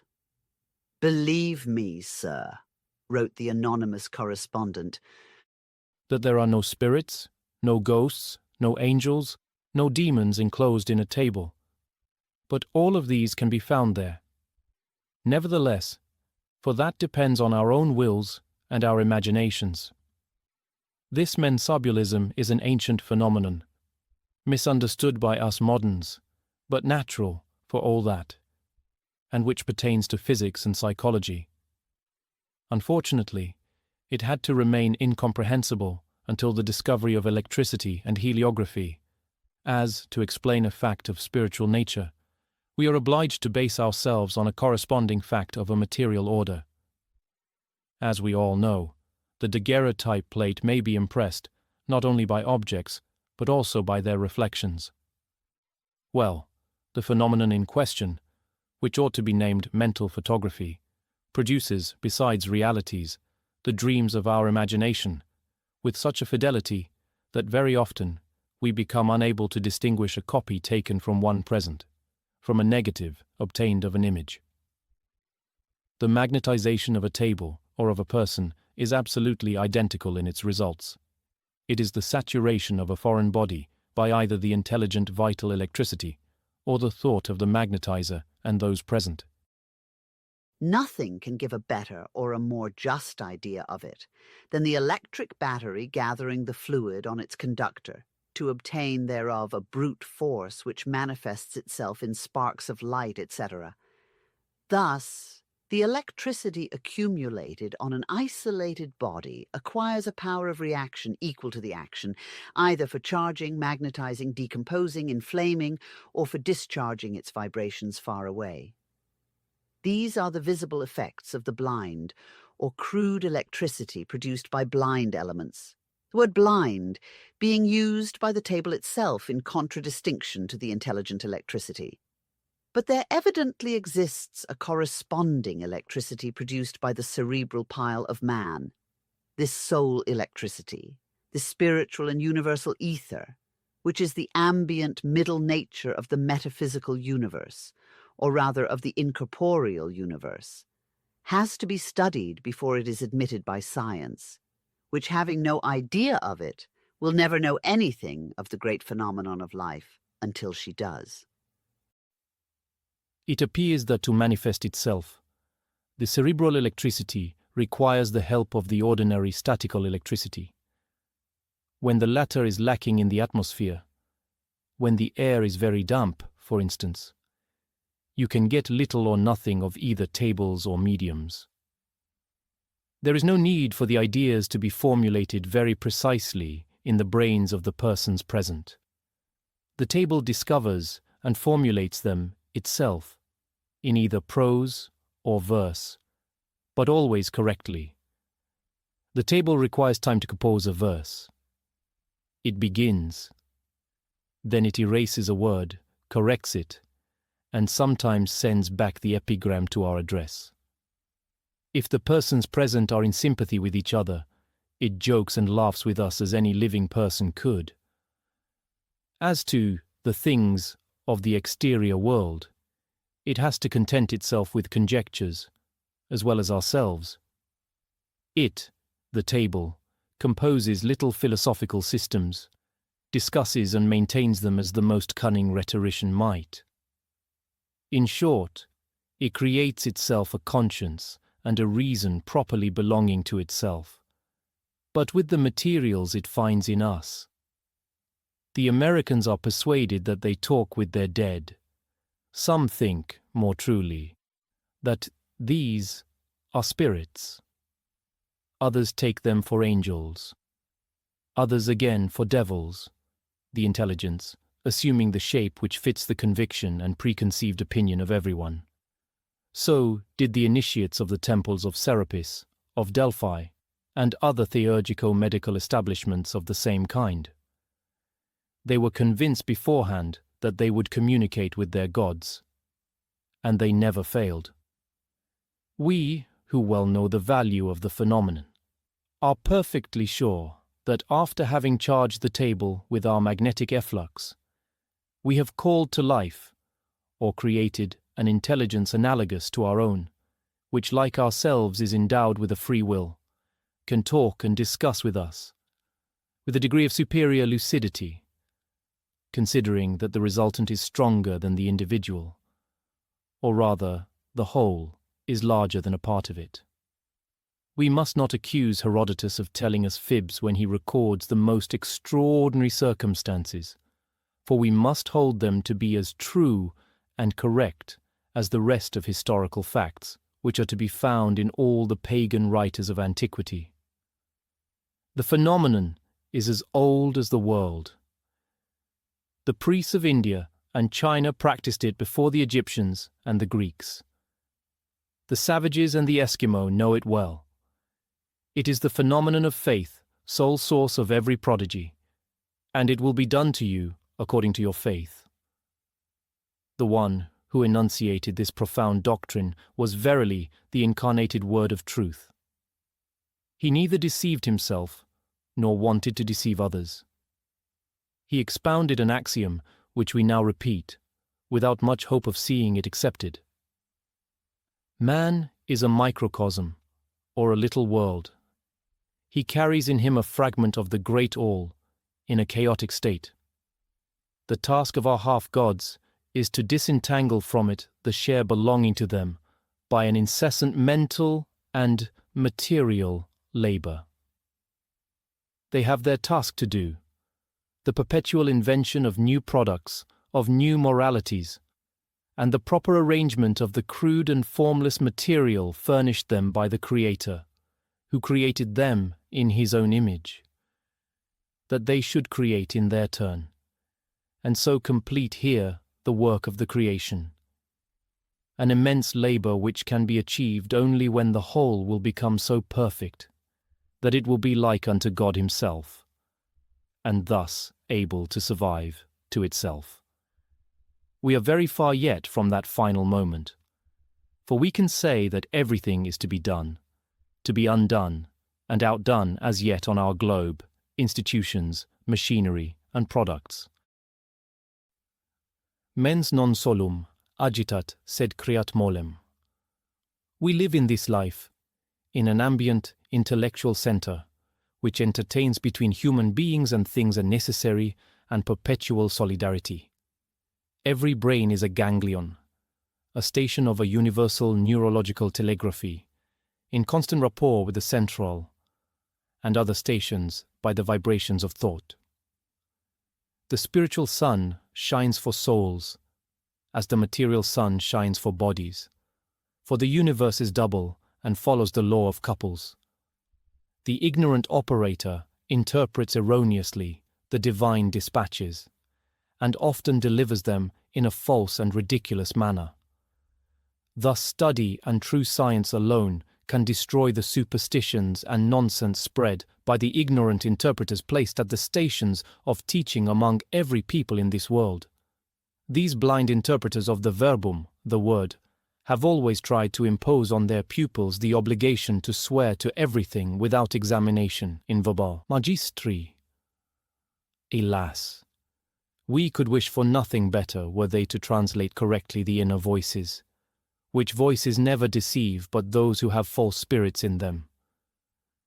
It is our duty, they say, to interpret oracles. It is we who have received the exclusive mission for it from heaven, spiritus flat ubi volt, and it blows on us alone. It blows on everyone, and the rays of the spiritual light illuminate every conscience. And when all the bodies and all the minds will reflect equally this dual light, people will see a great deal clearer than they do now. We have translated and quoted the above fragments for their great originality and truthfulness. We know the writer. Fame proclaims him a great Kabbalist, and a few friends know him as a truthful and honest man. The letter shows, moreover, that the writer has well and carefully studied the chameleon-like nature of the intelligences presiding over spiritual circles, that they are of the same kind and race as those so frequently mentioned in antiquity, admits of as little doubt as that the present generation of men are of the same nature as were human beings in the days of Moses. Subjective manifestations proceed, under harmonious conditions, from those beings which were known as the good demons in days of old.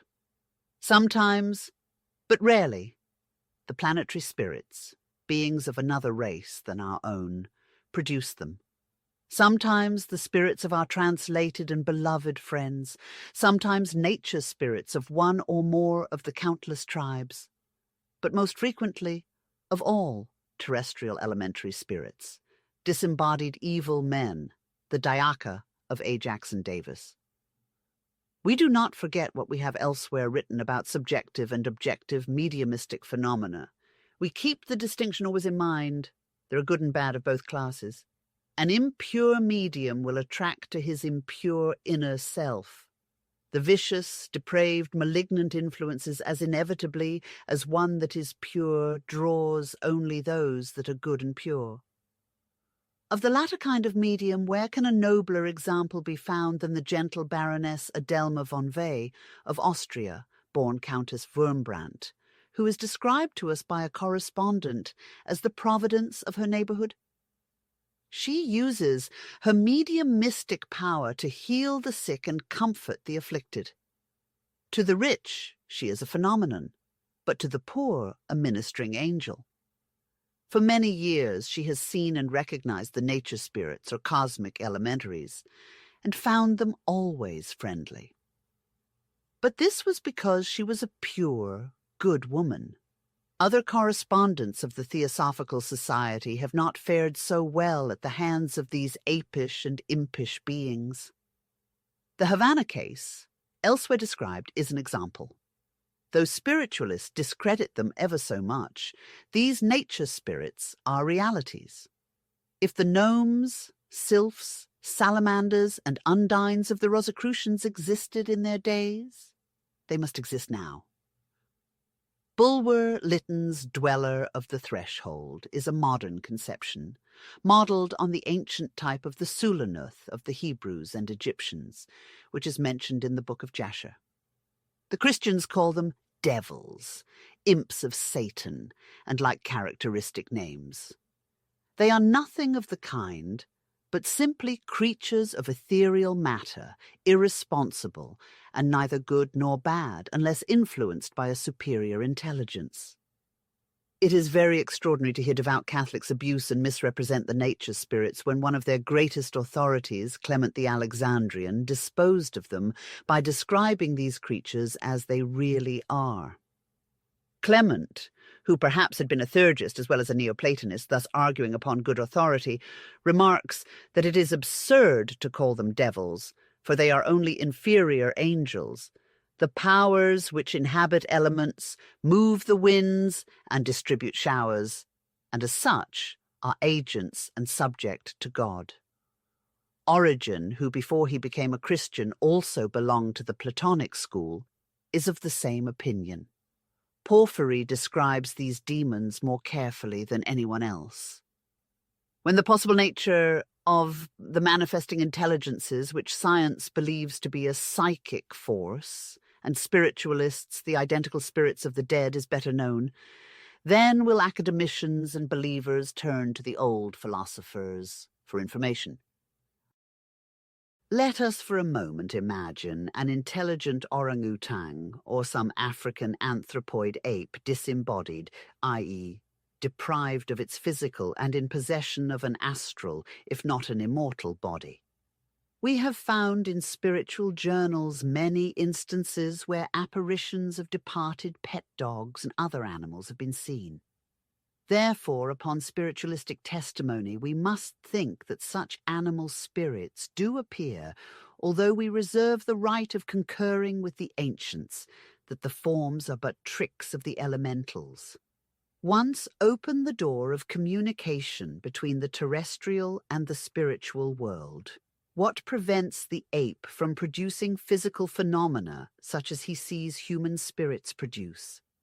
And why may not these excel in cleverness of ingenuity, many of those which have been witnessed in spiritual circles? Let spiritualists answer. The orang-outang of Borneo is little, if any, inferior to the savage man in intelligence. Mr. Wallace and other great naturalists give instances of its wonderful acuteness, although its brains are inferior in cubic capacity to the most undeveloped of savages. These apes lack but speech to be men of low grade. The sentinels placed by monkeys, the sleeping chambers selected and built by orang-outangs, their prevision of danger and calculations which show more than instinct, their choice of leaders whom they obey, and the exercise of many of their faculties, certainly entitle them to a place at least on a level with many a flat-headed Australian. Says Mr. Wallace, The mental requirements of savages and the faculties actually exercised by them are very little above those of the animals. Now, people assume that there can be no apes in the other world because apes have no souls. But apes have as much intelligence, it appears, as some men. Why, then, should these men, in no way superior to the apes, have immortal spirits and the apes none? The materialists will answer that neither the one nor the other has a spirit, but that annihilation overtakes each at physical death. But the spiritual philosophers of all times have agreed that man occupies a step 1 degree higher than the animal, and is possessed of that something which it lacks, be he the most untutored of savages or the wisest of philosophers. The ancients, as we have seen, taught that while man is a trinity of body, astral spirit, and immortal soul, the animal is but a duality, a being having a physical body and an astral spirit animating it. Scientists can distinguish no difference in the elements composing the bodies of men and brutes, and the Kabbalists agree with them so far as to say that the astral bodies, or as the physicists would call it, the life principle of animals and men, are identical in essence. Physical man is but the highest development of animal life. If, as the scientists tell us, even thought is matter, and every sensation of pain or pleasure, every transient desire is accompanied by a disturbance of ether, and those bold speculators, the authors of the unseen universe, believe that thought is conceived to affect the matter of another universe simultaneously with this, why then should not the gross, brutish thought of an orangutan or a dog, impressing itself on the ethereal waves of the astral light as well as that of man, assure the animal a continuity of life after death, or a future state? The Kabbalists held, and now hold, that it is unphilosophical to admit that the astral body of man can survive corporeal death, and at the same time assert that the astral body of the ape is resolved into independent molecules. That which survives as an individuality after the death of the body is the astral soul, which Plato, in the Timaeus and Gorgias, calls the mortal soul, for according to the Hermetic doctrine, it throws off its more material particles at every progressive change into a higher sphere. Socrates narrates to Callicles that this mortal soul retains all the characteristics of the body after the death of the latter, so much so, indeed, that a man marked with the whip will have his astral body full of the prints and scars. The astral spirit is a faithful duplicate of the body, both in a physical and spiritual sense. The divine, the highest and immortal spirit, can be neither punished nor rewarded. To maintain such a doctrine would be at the same time absurd and blasphemous, for it is not merely a flame lit at the central and inexhaustible fountain of light, but actually a portion of it and of identical essence. It assures immortality to the individual astral being in proportion to the willingness of the latter to receive it. So long as the double man, i.e. the man of flesh and spirit, keeps within the limits of the law of spiritual continuity, so long as the divine spark lingers in him, however faintly, he is on the road to an immortality in the future state.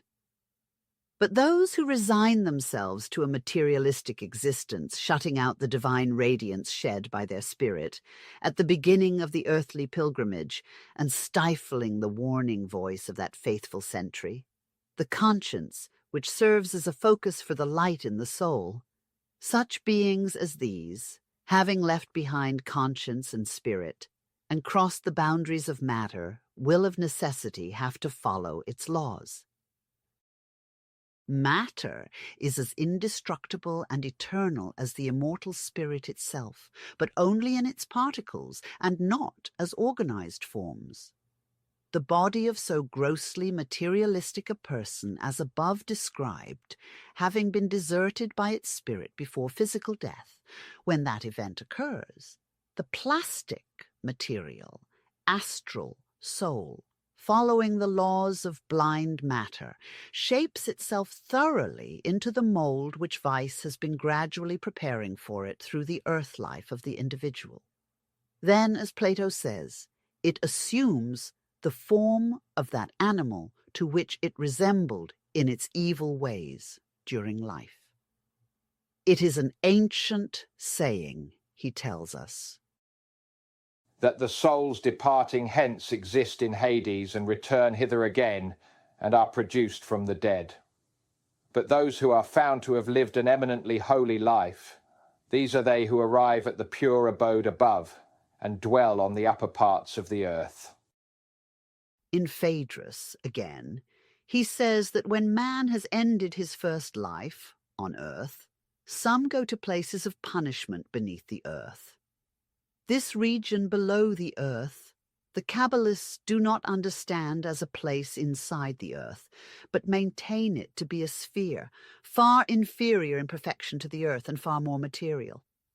Of all the modern speculators upon the seeming incongruities of the New Testament, alone the authors of the Unseen Universe seem to have caught a glimpse of its Kabbalistic truths, respecting the Gehenna of the universe.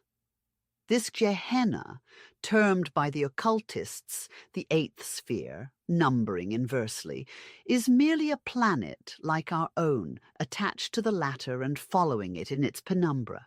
A kind of dust hole, a place where all its garbage and filth is consumed, to borrow an expression of the above-mentioned authors, and on which all the dross and scorification of the cosmic matter pertaining to our planet is in a continual state of remodeling.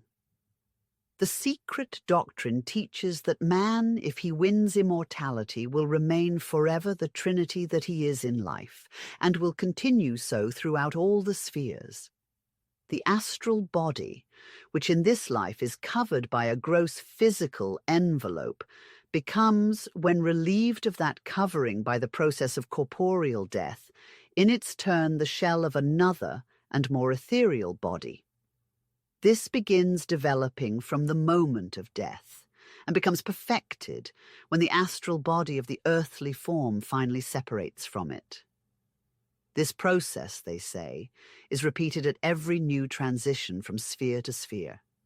But the immortal soul, the silvery spark, observed by Dr. Fenwick in Margrave's brain and not found by him in the animals, never changes, but remains indestructible by aught that shatters its tabernacle. The descriptions by Porphyry and Iamblichus and others of the spirits of animals, which inhabit the astral light, are corroborated by those of many of the most trustworthy and intelligent clairvoyants. Sometimes the animal forms are even made visible to every person present at a spiritual circle by being materialized. In his People from the Other World, Colonel H.S. Olcott describes a materialized squirrel which followed a spirit woman into the view of the spectators, disappeared and reappeared before their eyes several times, and finally followed the spirit into the cabinet.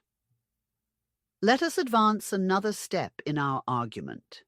If there is such a thing as existence in the spiritual world after corporeal death, then it must occur in accordance with the law of evolution. It takes man from his place at the apex of the pyramid of matter and lifts him into a sphere of existence where the same inexorable law follows him. And if it follows him, why not everything else in nature? Why not animals and plants, which have all a life principle and whose gross forms decay like his, when that life principle leaves them? If his astral body becomes more ethereal upon attaining the other sphere, why not theirs? They, as well as he, have been evolved out of condensed cosmic matter, and our physicists cannot see the slightest difference between the molecules of the four kingdoms of nature, which are thus specified by Professor Leconte. 4. Animal kingdom. 3. Vegetable kingdom. 2. Mineral kingdom. 1. Elements.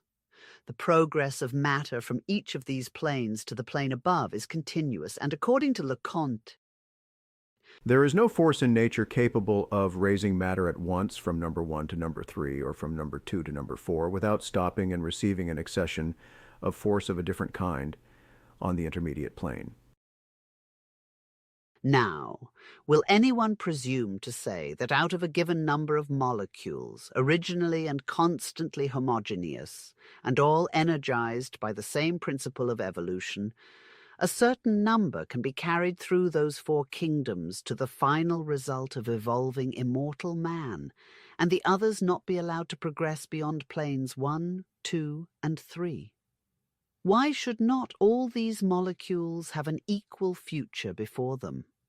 The mineral becoming plant, the plant animal, and the animal man, if not upon this earth, at least somewhere in the boundless realms of space?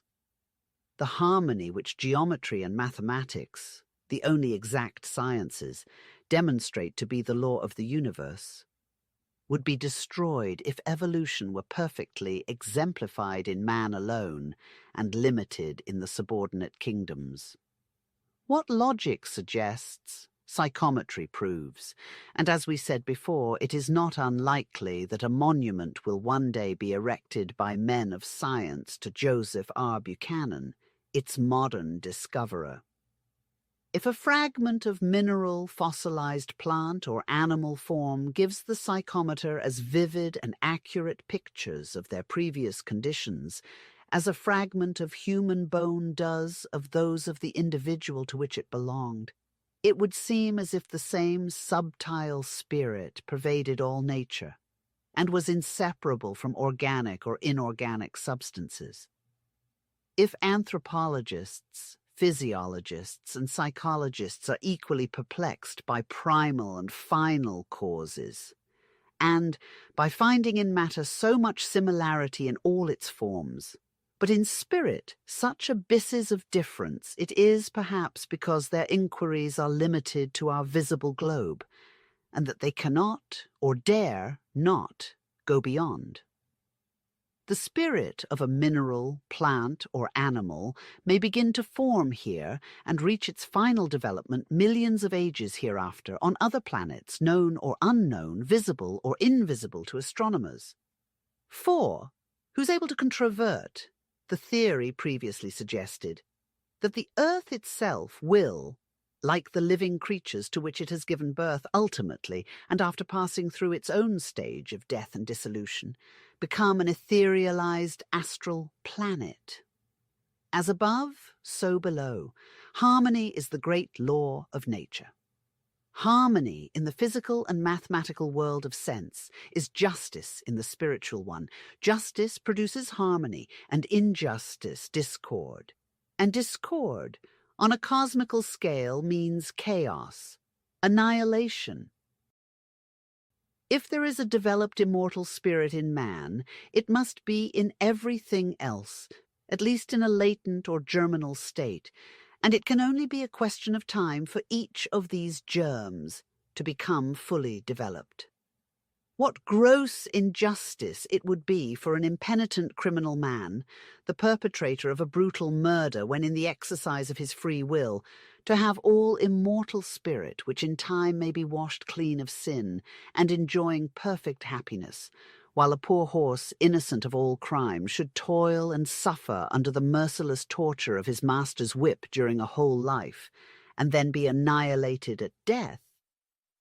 Such a belief implies a brutal injustice, and is only possible among people taught in the dogma that everything is created for man, and he alone is the sovereign of the universe.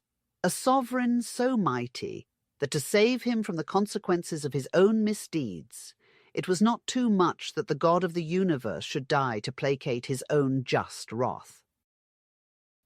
If the most abject savage, with a brain very little inferior to that of a philosopher, the latter developed physically by ages of civilization, is still, as regards the actual exercise of his mental faculties, very little superior to an animal, is it just to infer that both he and the ape will not have the opportunity to become philosophers? The ape in this world, the man on some other planet, peopled equally with beings created in some other image of God? Says Professor Denton when speaking of the future of psychometry. Astronomy will not disdain the assistance of this power. As new forms of organic being are revealed, when we go back to the earlier geologic periods, so new groupings of the stars, new constellations, will be displayed when the heavens of those early periods are examined by the piercing gaze of future psychometers. An accurate map of the starry heavens during the Silurian period may reveal to us many secrets that we have been unable to discover. Why may we not indeed be able to read the history of the various heavenly bodies? Their geological, their natural, and perchance, their human history. I have good reason to believe that trained psychometers will be able to travel from planet to planet and read their present condition minutely and their past history. Herodotus tells us that in the 8th of the towers of Belus in Babylon, used by the sacerdotal astrologers, there was an uppermost room, a sanctuary, where the prophesying priestesses slept to receive communications from the god. Beside the couch stood a table of gold upon which were laid various stones, which Manetho informs us were all aerolites. The priestesses developed the prophetic vision in themselves by pressing one of these sacred stones against their heads and bosoms. The same took place at Thebes and at Patara in Lycia. This would seem to indicate that psychometry was known and extensively practiced by the ancients.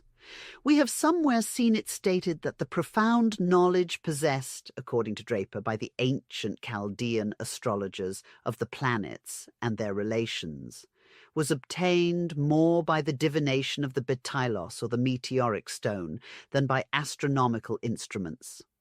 Strabo, Pliny, Hellanicus all speak of the electrical or electromagnetic power of the betali.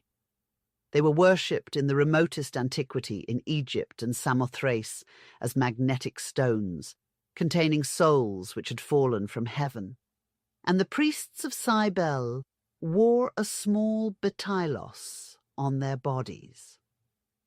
How curious the coincidence between the practice of the priests of Belus and the experiments of Professor Denton.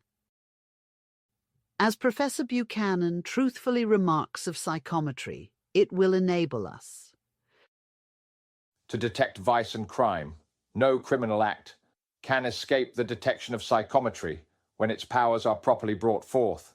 The sure detection of guilt by psychometry, no matter how secret the act, will nullify all concealment. Speaking of the elementary, Porphyry says, These invisible beings have been receiving from men honors as gods. A universal belief makes them capable of becoming very malevolent. It proves that their wrath is kindled against those who neglect to offer them a legitimate worship. Homer describes them in the following terms. Our gods appear to us when we offer them sacrifice. Sitting themselves at our tables, they partake of our festival meals. Whenever they meet on his travels a solitary Phoenician, they serve to him as guides and otherwise manifest their presence. We can say that our piety approaches us to them as much as crime and bloodshed unite the Cyclopes and the ferocious race of giants. The latter, proving that these gods were kind and beneficent demons, and that whether they were disembodied spirits or elementary beings, they were no devils. The language of Porphyry, who was himself a direct disciple of Plotinus, is still more explicit as to the nature of these spirits. Demons, he says, are invisible, but they know how to clothe themselves with forms and configurations subjected to numerous variations, which can be explained by their nature having much of the corporeal in itself. Their abode is in the neighborhood of the earth, and when they can escape the vigilance of the good daemons, there is no mischief they will not dare commit. One day they will employ brute force, another cunning.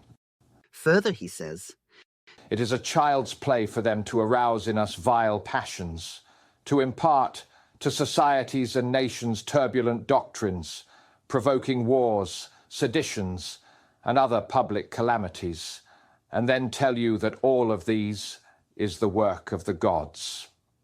These spirits pass their time in cheating and deceiving mortals, creating around them illusions and prodigies.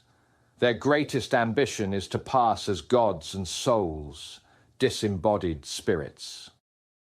Iamblichus, the great theurgist of the Neoplatonic school, a man skilled in sacred magic, teaches that Good demons appear to us in reality, while the bad ones can manifest themselves but under the shadowy forms of phantoms. Further, he corroborates Porphyry and tells that the good ones fear not the light, while the wicked ones require darkness. The sensations they excite in us make us believe in the presence and reality of things they show, though these things be absent. even the most practiced theurgists found danger sometimes in their dealings with certain elementaries, and we have Iamblichus stating that the gods, the angels and the daemons, as well as the souls, may be summoned through evocation and prayer. But when, during the urgic operations, a mistake is made, beware. Do not imagine that you are communicating with beneficent divinities who have answered your earnest prayer. No, for they are bad demons only under the guise of good ones, for the elementaries often clothe themselves with the similitude of the good, and assume a rank very much superior to that they really occupy. Their boasting betrays them. some 20 years since, Baron Dupotet, disgusted with the indifference of the scientists who persisted in seeing in the greatest psychological phenomena only the result of clever trickery, gave vent to his indignation in the following terms. Here am I, on my way, I may truly say, to the land of marvels. I am preparing to shock every opinion and provoke laughter in our most illustrious scientists. For I am convinced that agents of an immense potency exist outside of us, that they can enter in us, move our limbs and organs, and use us as they please. It was, after all, the belief of our fathers and of the whole of antiquity. Every religion admitted the reality of spiritual agents, recalling innumerable phenomena which I have produced in the sight of thousands of persons, seeing the beastly indifference of official science in presence of a discovery which transports the mind into the regions of the unknown. An old man, at the very moment when I ought to be just being born. I am not sure if it would not have been better for me to have shared the common ignorance. I have suffered calumnies to be written without refuting them. At one time, it is simple ignorance which speaks, and I am silent. At another, still, superficiality, raising its voice, makes a bluster, and I find myself hesitating whether or not to speak. Is this indifference or laziness? Has fear the power to paralyze my spirit? No, none of these causes affect me. I know simply that it is necessary to prove what one asserts, and this restrains me. For in justifying my assertions, in showing the living fact which proves my sincerity and the truth, I translate, outside the precincts of the temple, the sacred inscription, which no profane eye should ever read. You doubt sorcery and magic. O truth, thy possession is a heavy burden.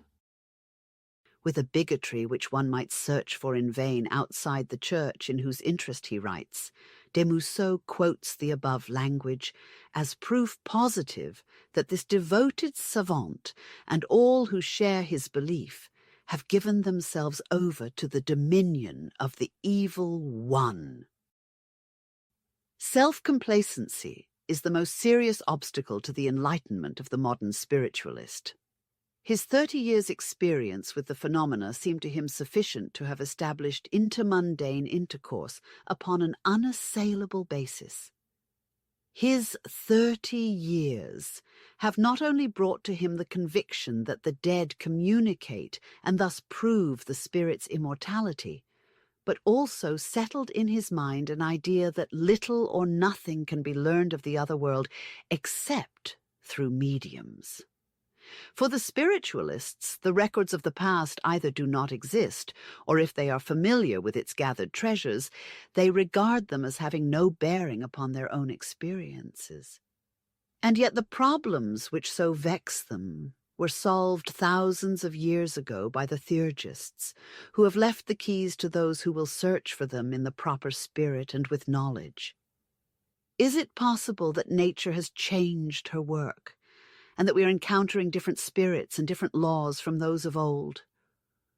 Or can any spiritualist imagine that he knows more, or even as much about mediumistic phenomena or the nature of various spirits, as a priest caste who spent their lives in theurgical practice which had been known and studied for countless centuries? If the narratives of Owen and Hare, of Edmonds and Crooks and Wallace are credible, why not those of Herodotus, the father of history, of Iamblichus and Porphyry, and hundreds of other ancient authors? If the spiritualists have their phenomena under test conditions, so had the old theurgists, whose records, moreover, show that they could produce and vary them at will. The day when this fact shall be recognized, and profitless speculations of modern investigators shall give place to patient study of the works of the theurgists, will mark the dawn of new and important discoveries in the field of psychology.